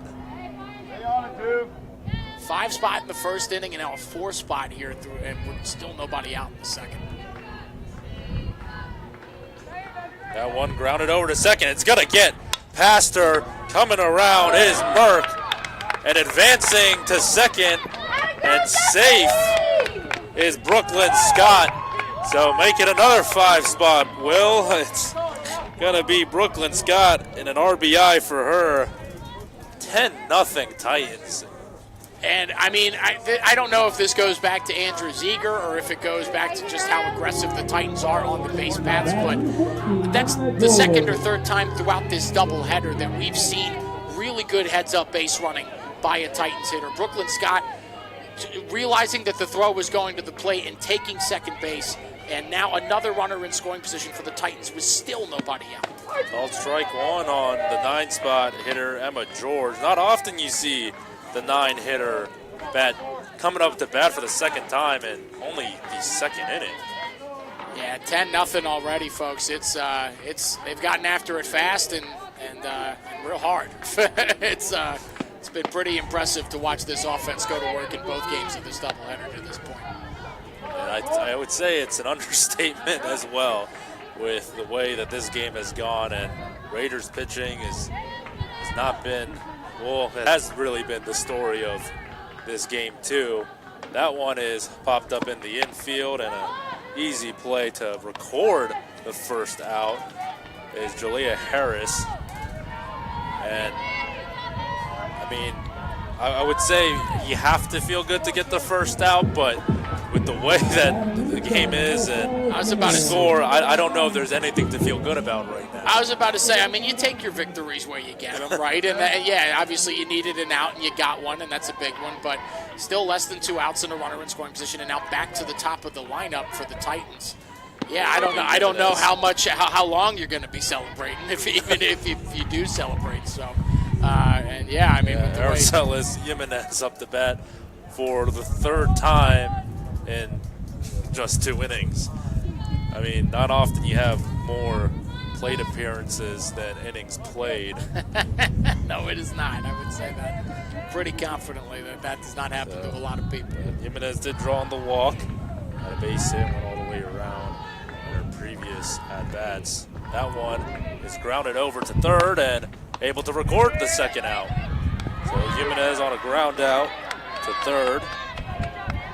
Oh, they're going to call it foul. No, they're going to roll it foul. Excuse me. Of course, they wait till after I mark my scorecard to Me too. And pen, I do not have erasable pens. No, so it's going to be a bit of scribbling here on my scorecard.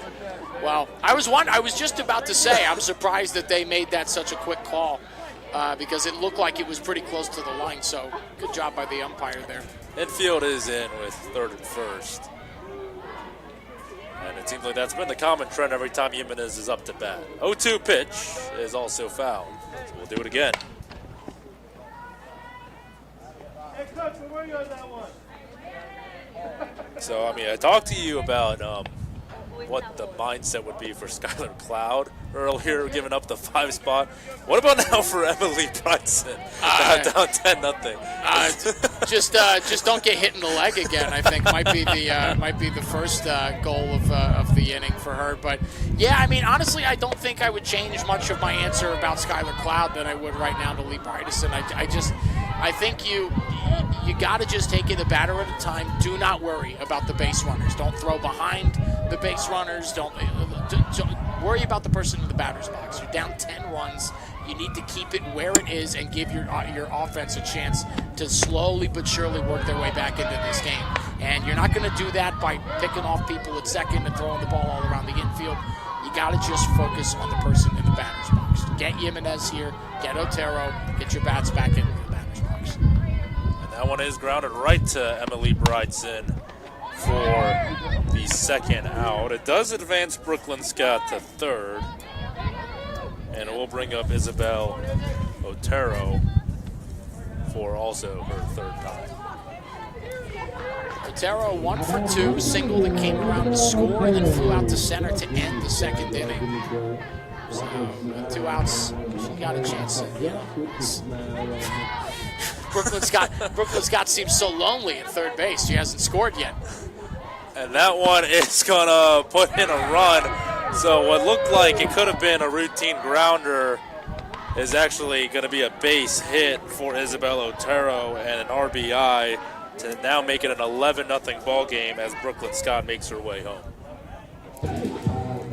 They just can't catch a break this inning, man. It's I wish I had more analysis for it than that, but that's just unlucky. So they batted around again. Right, 2nd straight inning. I mean, 5 spot and now a 6 spot. Brooklyn Scott does cross the plate, right as I mentioned how lonely she looked on the bases. But rejoin her teammates. Yeah, exactly. I'm sure she's happy about it. But so it does bring up Avery Velasquez, and who knows? It could be another home run.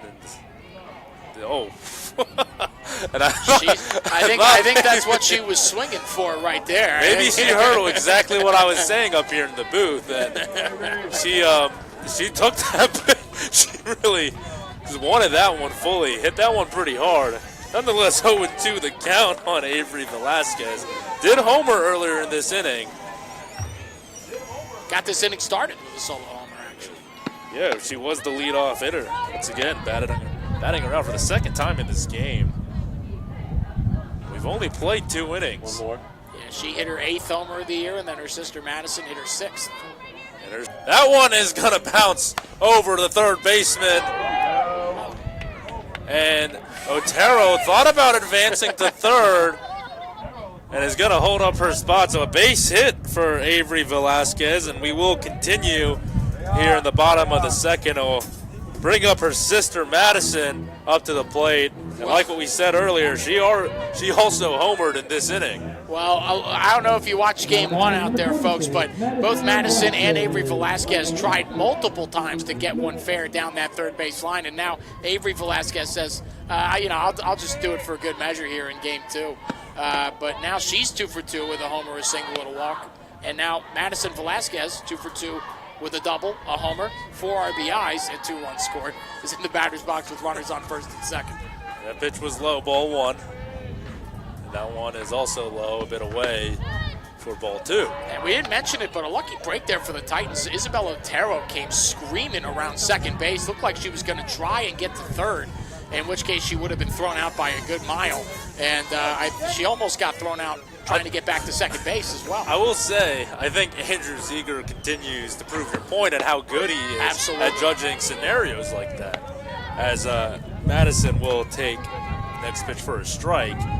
So 2-1 the count, but again, Ziegler just knows exactly, never gets it wrong, it seems. Swing and a miss. Haven't seen much of those from the Titans today. I was about to say, when was the last time that happened in this softball game? So we'll put 2 balls, 2 strikes up on the count, and 2 outs with 2 runners on in game 2 of a doubleheader. That ball was way upstairs and outside for ball 3. So full count on Madison Velasquez. The on-deck circle is Jalen Whipple. We'll see if we'll see her for a second time in this inning. Payoff. Fouled. Otero and Velasquez, oh my God. Got to go back to first and second.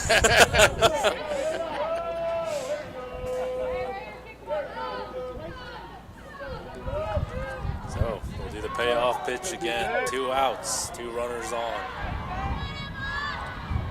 Pitch from Emily Brightson. That one is hit hard towards right field, high in there. And finally ending this inning, Mackenzie Pitzer with the putout. So the Titans continue eating here at the bottom of the second. It's 11-0. We'll go to the top of the third. We'll see the Raiders come up to bat.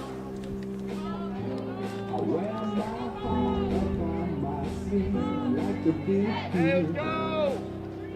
Get a hold, and you can go!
Welcome back on the campus of Eastern Florida State College here in Melbourne, Florida. If you're just joining us, well, you missed 11 runs. And 2 of those runs were solo shots by the Velasquez sisters.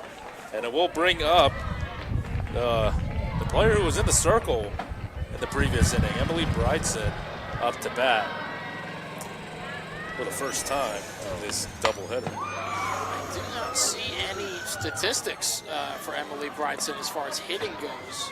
No, and neither do I. So I do believe this would be her first at bat of the season, unless we've been given wrong information. But that's impossible. No, we get better information here at Eastern Florida State than anywhere else. I'll tell you that. Of course, and we can have a huge thanks to Mike Parsons for that. So 0-2 the count. So 1-2 the count. And it seems like with being down 11 runs here in the top of the third, Rachel Minier could be experimenting a little bit. I mean, when you're down by this much, I feel like it's twofold. You're looking for something that could ignite your offense, something that could just get a spark. And the other hand is, if it just keeps going this way, you want the people on your bench to get some at-bats. It's, there's no reason to keep your starters out there if you're down 11-0 and going nowhere. But at the same time, if one of these bench players can come into the game and get an at-bat or two and spark some type of rally or comeback for the Raiders, that's just as good. So it would mark one of the best.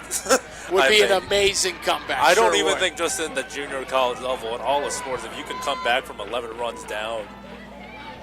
And there it is. Caught her looking is Avery Velasquez. You and I talking a bit too much over that at-bat. But first strikeout. First strikeout from either team in this game, too.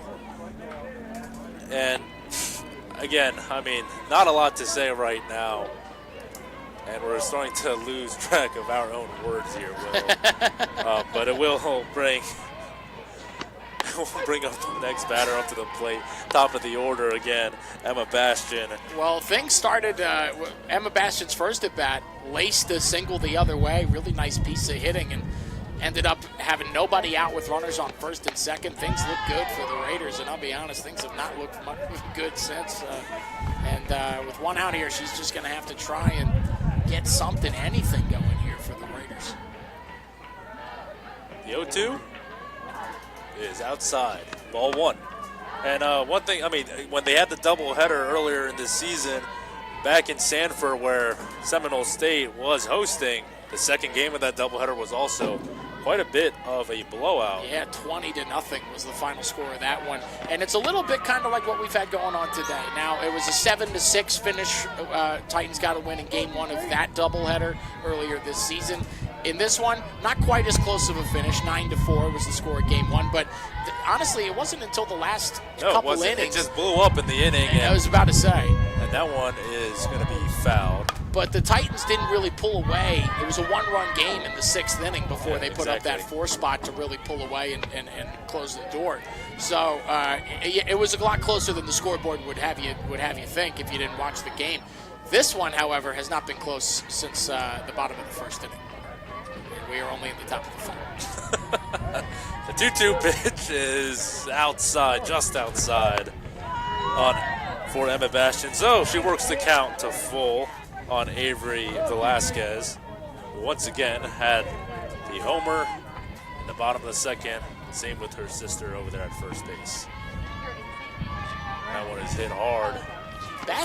Bastian seems to be seeing the ball well out of Velasquez's hand, but not really able to get the bat head around quick enough. A lot of foul balls, but all of them going down that left field line, signaling that she's not able to get around quite quick enough, a little late on some of these swings. Payoff. It's going to be a bit of a dribbler over to third. Whipple not able to get the throw to Velasquez in time. So base hit once again for Emma Bastian. Bit of a bright spot, you could say, for the Raiders. Yeah, second hit for her already in this one.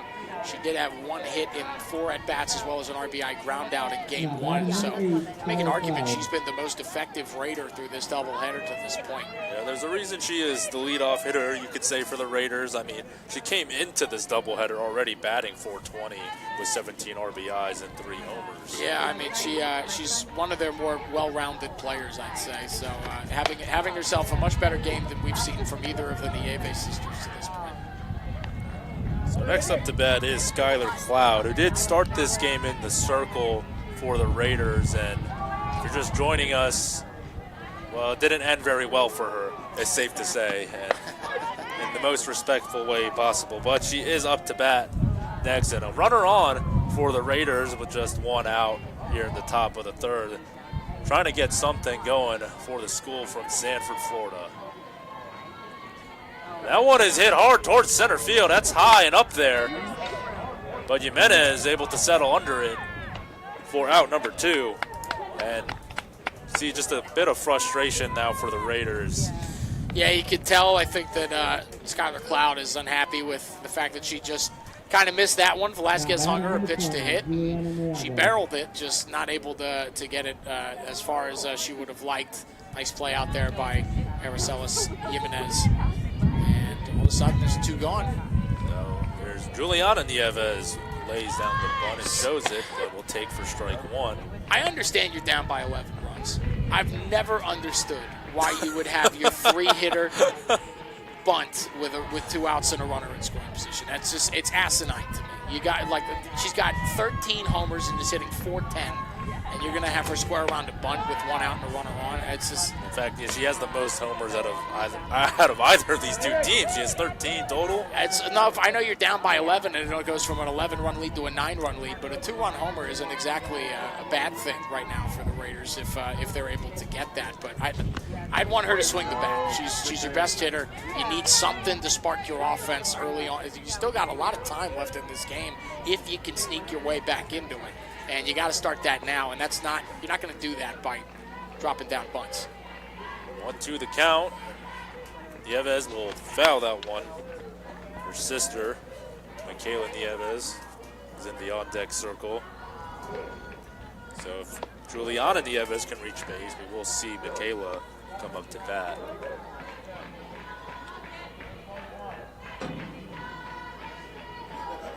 All right, the pitch from Velasquez. Trying to hit the inside corner, not able to do so that time. Evens up the count 2 apiece.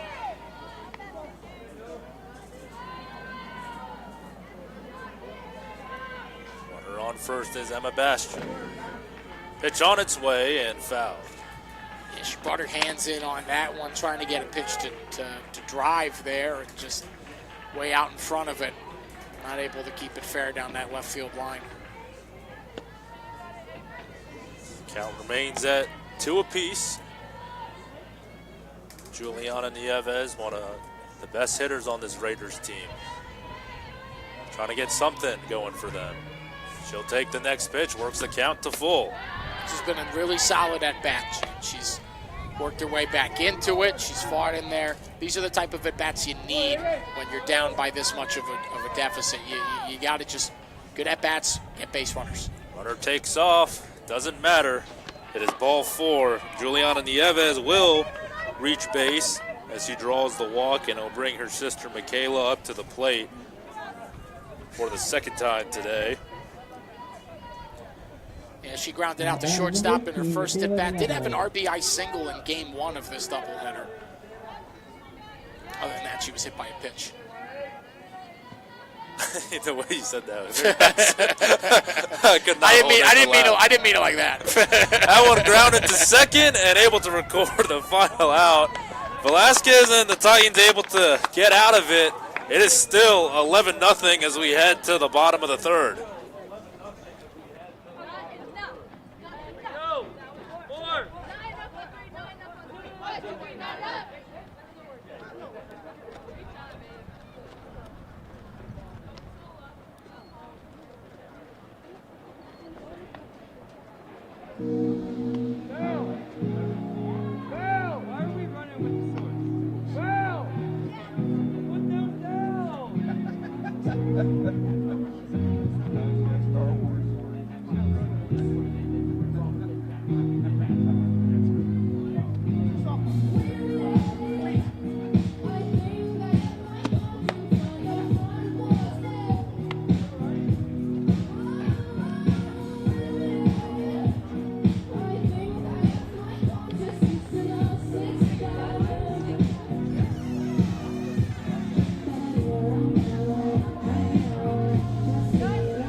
Welcome back to Melbourne, Florida, the campus of Eastern Florida State College.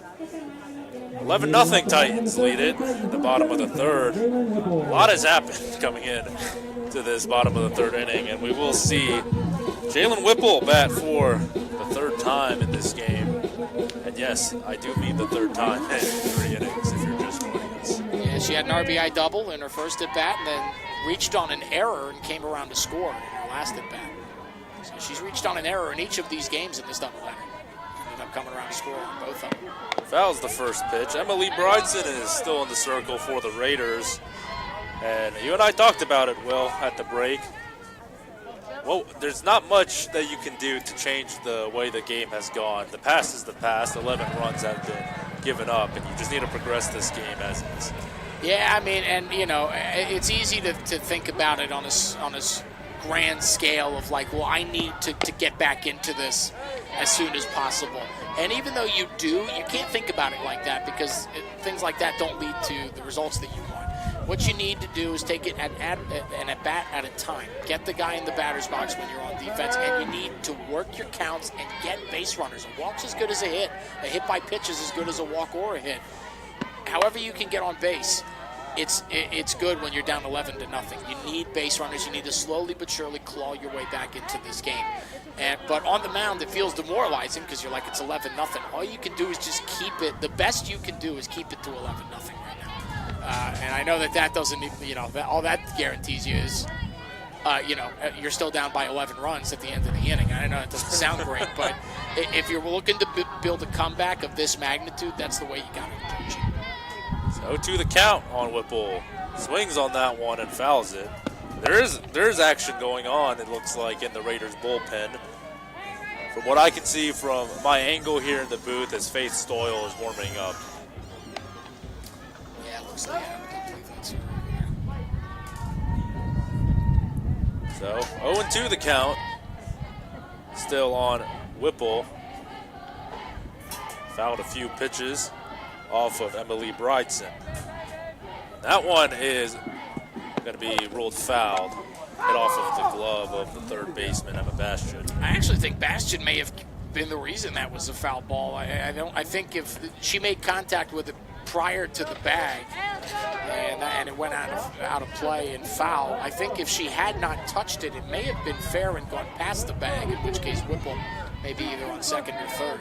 So, honestly, nice break there for Bastian and the Raiders to start this inning. So we'll do the 0-2 pitch for lost count. I don't know how many times we've done that, but now we have a first ball, so a 1-2 count now on Whipple. So fouled several pitches in this at-bat alone. And she hits that one towards left field, and able to make the play is Kaylin Bublitz. So one away. And I think if you're the Raiders, I think you got to feel good about that. I mean, I was just going to say, I know it's the third inning, but that's the first time the leadoff batter's been retired.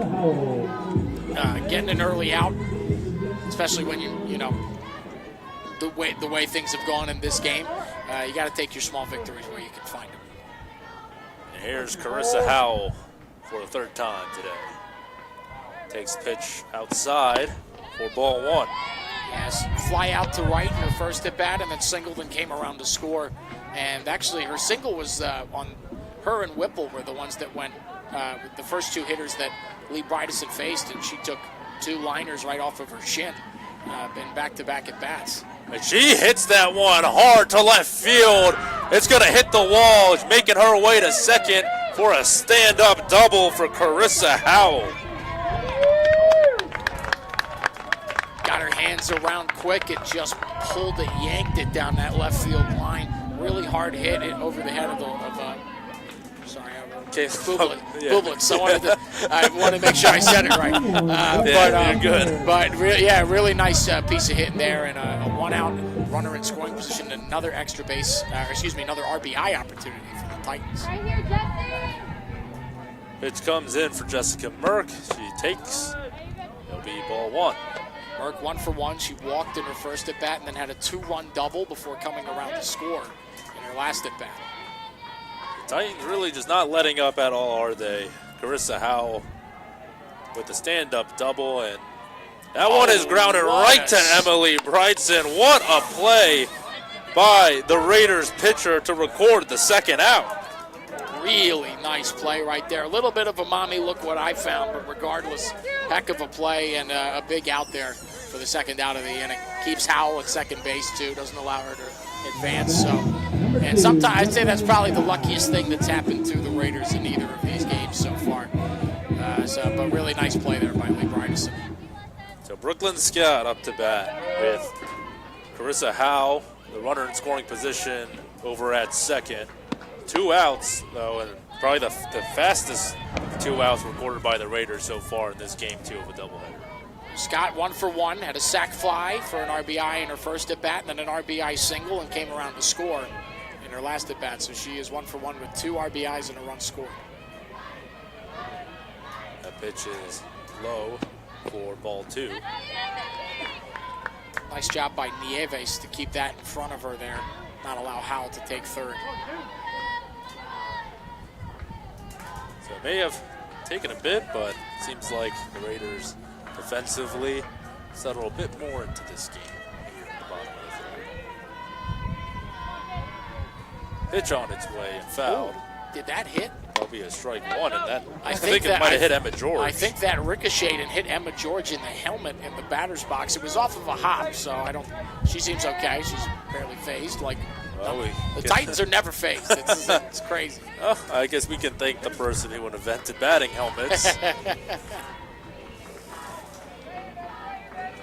So 2-0 the count, or 2-1 the count on Brooklyn Scott. That one grounded to short, and that will record the final out of the bottom of the third. So, for the first time in this game, the Raiders leave, or excuse me, the Titans leave scoreless. So we'll head into the top of the fourth and see if the Raiders can muster up a couple of runs. It's still 11-0 Titans.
Welcome back here, top of the fourth, between Eastern Florida Titans and the Seminole State Raiders. 11-0 Titans lead it, top of the fourth. We do have a change.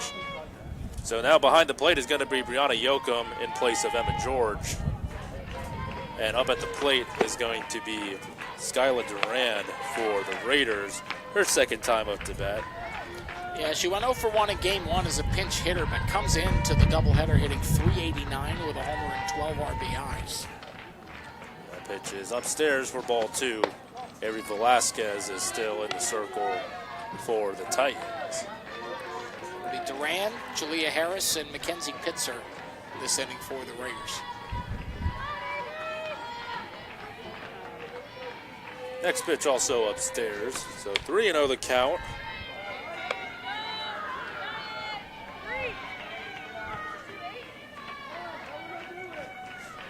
Raiders will certainly look to try and lessen the bleeding that's been going on here in game 2.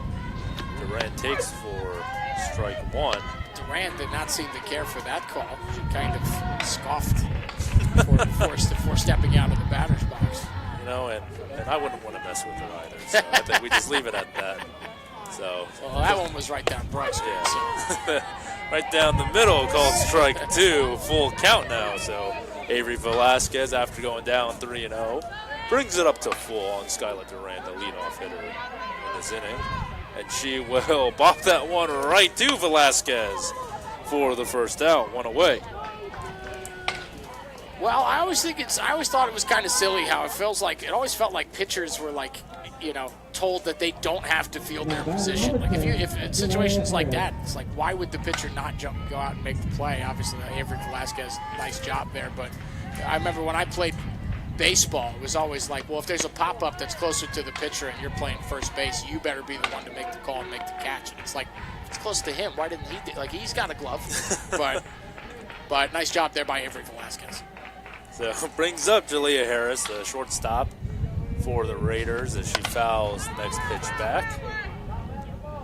0 for 1, she grounded out to third in her first at bat, but in game 1 of this doubleheader, she reached base in all 4 plate appearances she had. She went 2 for 2 with a walk, a hit by pitch, and 2 singles, as well as a run scored. The 1-1 on its way. She hits that one towards left field, but coming in was Carissa Howell to record the second out. So we'll bring up Mackenzie Pitzer up to bat for the Raiders, and here in the top of the 4th, they really need to start getting something going. Yeah, Pitzer singled back in the 2nd inning, and that was the last. Laid down a bunt, and I think it hit off of it. Was a fouled bunt attempt, and I think it hit off of Yoakum. I believe it did, and out comes she's Seeger to make sure she's okay. I never liked playing catcher for that exact reason. It's a reason I never played catcher. Quite frankly, I'm just not tough enough to play catcher. It was you got to be one tough, to be back there and tough cookie. This yeah, absolutely. For the PG audience. Yeah, but it's you got to be tough to back there. You got to block balls. You got to put your body on the line, and you're gonna leave with some bruises. So I commend all catchers out there, baseball, softball, what have you. That one grounded up, and Velasquez didn't know where it was. Otero got to it, but not before Pitzer reaches first base. So a base hit for Mackenzie Pitzer will extend this inning. I was going to say, one of the other reasons I just don't want to play catch, I want to squat. See, especially these catchers, they're not wearing knee savers. No, but when I did play catcher, that was that was all the rage. It was like, oh, you got to try these knee savers. Now I don't know. Nobody wears them. Maybe they don't work. But it's a placebo. Yeah, exactly. My knees feel better, really, because there's absolutely no scientific data to prove that they help your knees. We'll bring Addison Futch up to the plate, and she'll try to get another one going, and she does. It's going to be a base hit. It got past Whipple, and now 2-1 all of a sudden for the Raiders. Nice piece of hitting there right through that hole in that left side. Diving attempt by Whipple. Just couldn't get there. Perfectly placed in between Whipple and the shortstop Otero. So back-to-back singles with 2 outs now. And that's going to bring up, I believe. I thought I saw Emily Bridson. No, it looks like she's making her. She went back to the dugout. Is this Bublitz? So it is going to be Kaylin Bublitz to bat for the first time in this game. So she did not bat. Lee Bridison batted for her in her spot the first time through the lineup, and she struck out looking, the only strikeout that Velasquez has recorded so far. So that'll bring up Bublitz, who did not play at all in game 1 either. And she will take first pitch from Avery Velasquez for a called strike 1. 2 runners on for the Raiders, 2 outs.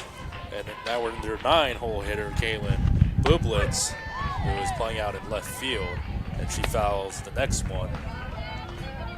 Bublitz, a .286 hitter, no home runs, 2 RBIs, does have a .400 on base percentage.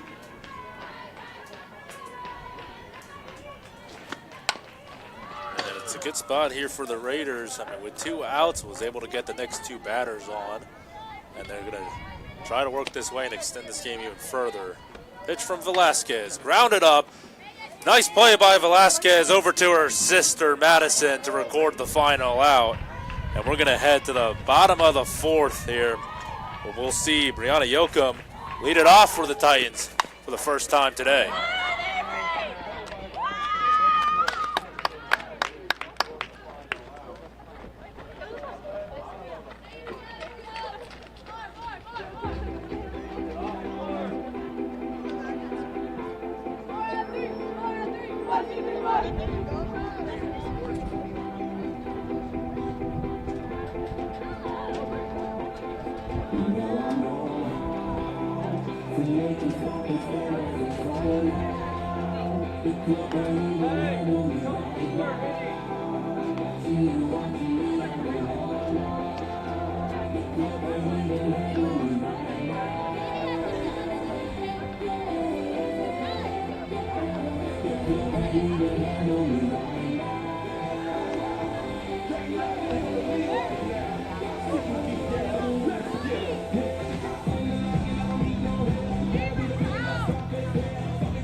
Bottom of the fourth, still 11-0 Titans lead. Pitching change, second pitching change made.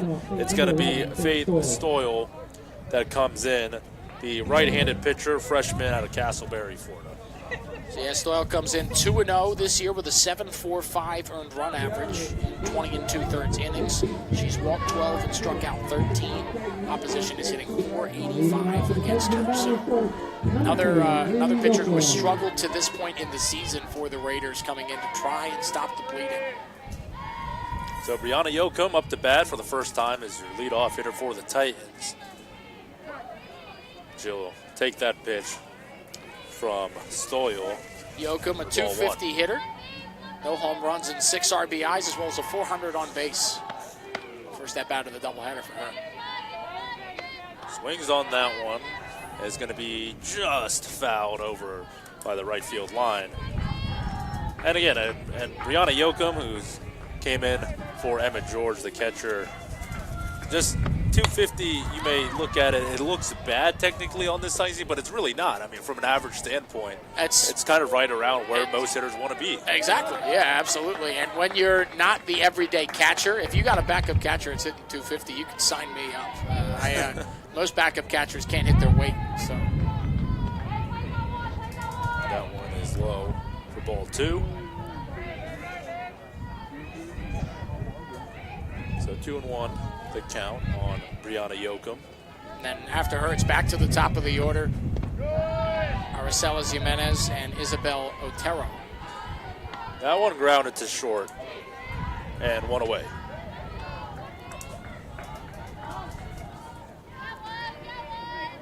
Oh, looks like we have a pinch hitter here for Araceli Jimenez. So it's going to be Martha Jones coming up to bat for the first time of the day in this doubleheader. So Martha Jones, number 16, from Jensen Beach, Florida, will bat for the first time. 636 hitter on the season, no home runs, just 1 RBI, but a 733 on base percentage.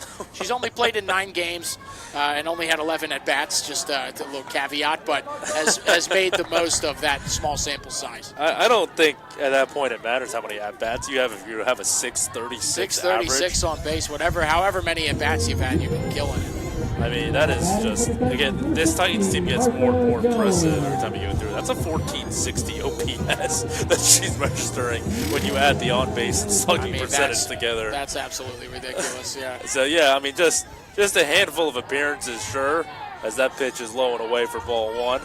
But, I mean, just up and down this Titans, not even lineup, but just the roster itself is impressive, and you see why they are ranked number 10 nationally. I mean, it's I can't believe they're not ranked higher, quite frankly, after today. It's quite impressive to watch them play softball. And this is a really good Citrus Conference as well. We mentioned it earlier, FSW ranked number 3 nationally. Also just a very, very good team. And again, this is not a bad Seminole State team at all. No, they're 15th ranked in the country. And look at what the Titans have done to them in both ends of this doubleheader. I mean, it's not a knock on the Raiders at all. It just speaks to how good the Titans are in every facet. It seems like they're a complete softball team. They do everything well. And as good as all the other teams in the Citrus Conference are, I don't know how many other teams you could say that about. And by the way, we do have a pinch hitter in the on-deck circle as well for Isabel Otero. That is Kaylee Flaherty.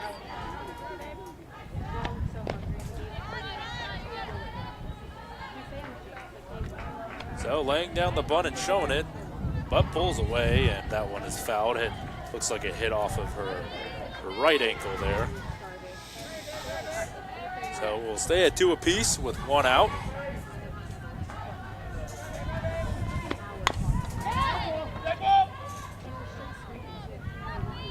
Martha Jones showing bunt.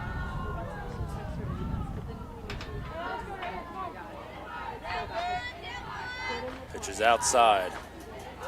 So working the count to full on Faith Stoyle is Martha Jones.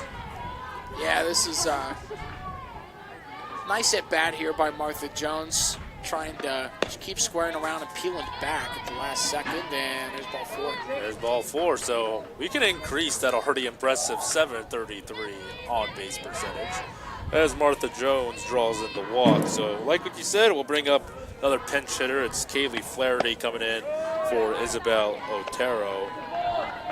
Flaherty in only 4 at-bats this season is hitless. She has a 0.00, batting average, no home runs and no RBIs as well, obviously. So she's looking for her first hit of the year here. 1 out and a runner on. And one of the few, and make it the only out-of-state player for the Titans out of Ellington, Connecticut.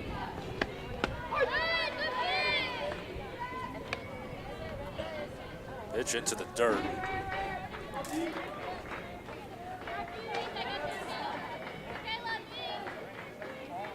Avery Velasquez out in the on-deck circle for the Titans, so that means she'll probably still head back out there for the 5th inning. So barring the double play, we will see Avery Velasquez up to bat before she potentially comes back to pitch at the top of the 5th. That one is fouled back by Flaherty. So I'd like to see a hit by Kaylee Flaherty in this, getting on the board, really. You never want to see. Well, it's always cool to watch somebody get their first hit, whether of the season, of whatever it may be. And maybe we should stop talking as she strikes out swinging for out number 2. I really firmly apologize to Kaylee Flaherty for Will and I. Hey, jinxing. listen. I was like, hey, it'd be pretty cool if the Velasquez sisters go back to back earlier, and they did it. So I mean, we've had the jinx. We'll cancel it out. I was about to say the jinx has worked our way a couple times today. That was the first time it's really gone against us. So it will bring Avery Velasquez up to the plate, and as you mentioned, Will homered in the bottom of the 2nd. Yeah, she's 2 for 2, reach base in all 3 plate appearances so far. Walked and scored a run, solo home run, and then a single in her last at bat. That pitch was a called strike. Looked a bit low, but we'll call it 1-on-1. What else is there? And her sister Madison is in the on-deck circle, so if she's able to reach base, we will see Madison Velasquez again. Is that Madison Velasquez?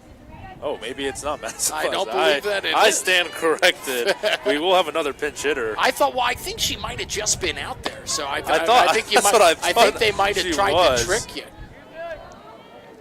So a swing and the miss.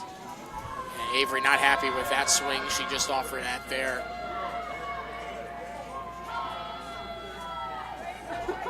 So 2 apiece, 2 outs, and a runner over at first is Martha Jones. Swings on that one, grounded to 3rd. And the Raiders leave the Titans scoreless for the 2nd straight inning. We'll head to the top of the 5th, and we'll wait and see if we will see Avery Velasquez again. But nonetheless, still 11-0 Titans.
welcome back here. Top of the 5th, potentially the last fighting chance here for the Raiders.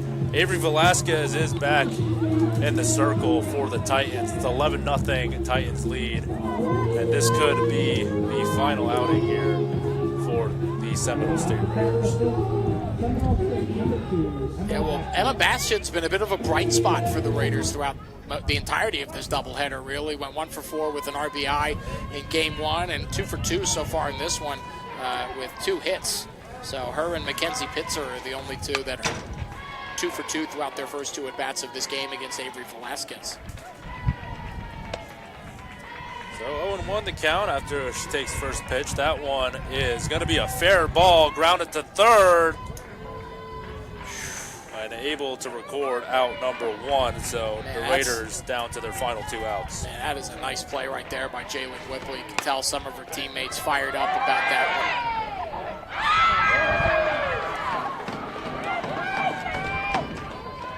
It is going to be Skylar Cloud, who was the starting pitcher for this Raiders team. Yeah, she singled on a bunt in her first at bat and then flew out to center in her last, so she is 1 for 2 today. But when you give up 5 runs in the first inning, I don't think you care too much about a bunt single. Pitch comes in, called strike 1.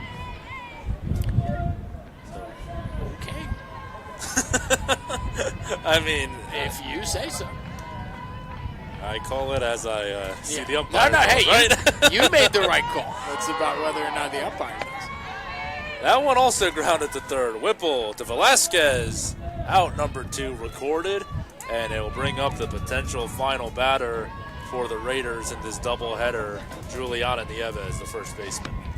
Yeah, Juliana Nieves is 0 for 1 in this one. If you remember, she had seen 1 pitch in her first at-bat before she was called out due to obstruction of the catcher.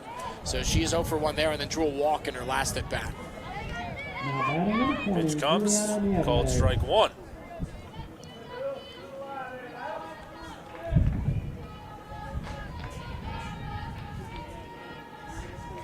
So Juliana Nieves will try to further extend this game down.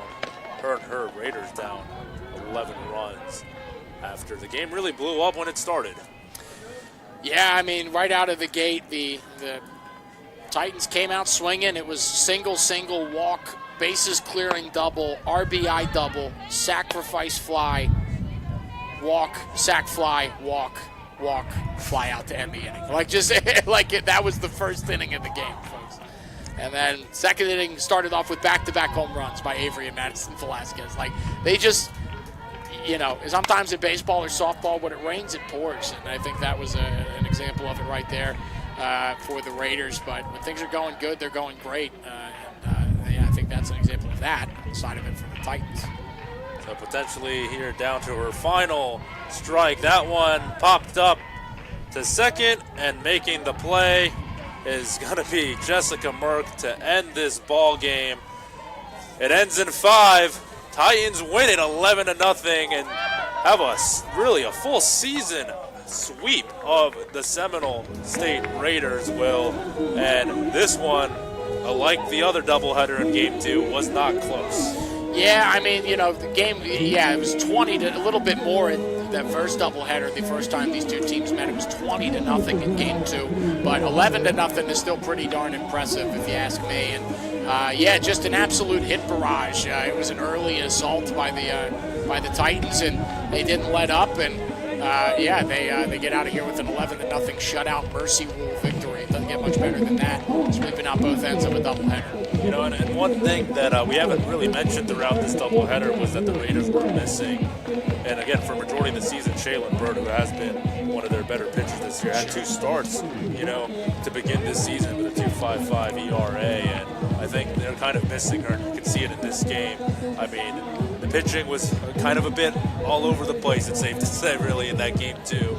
And we've seen the Titans bat around twice in this game as well, and they just took full advantage in the first and second inning.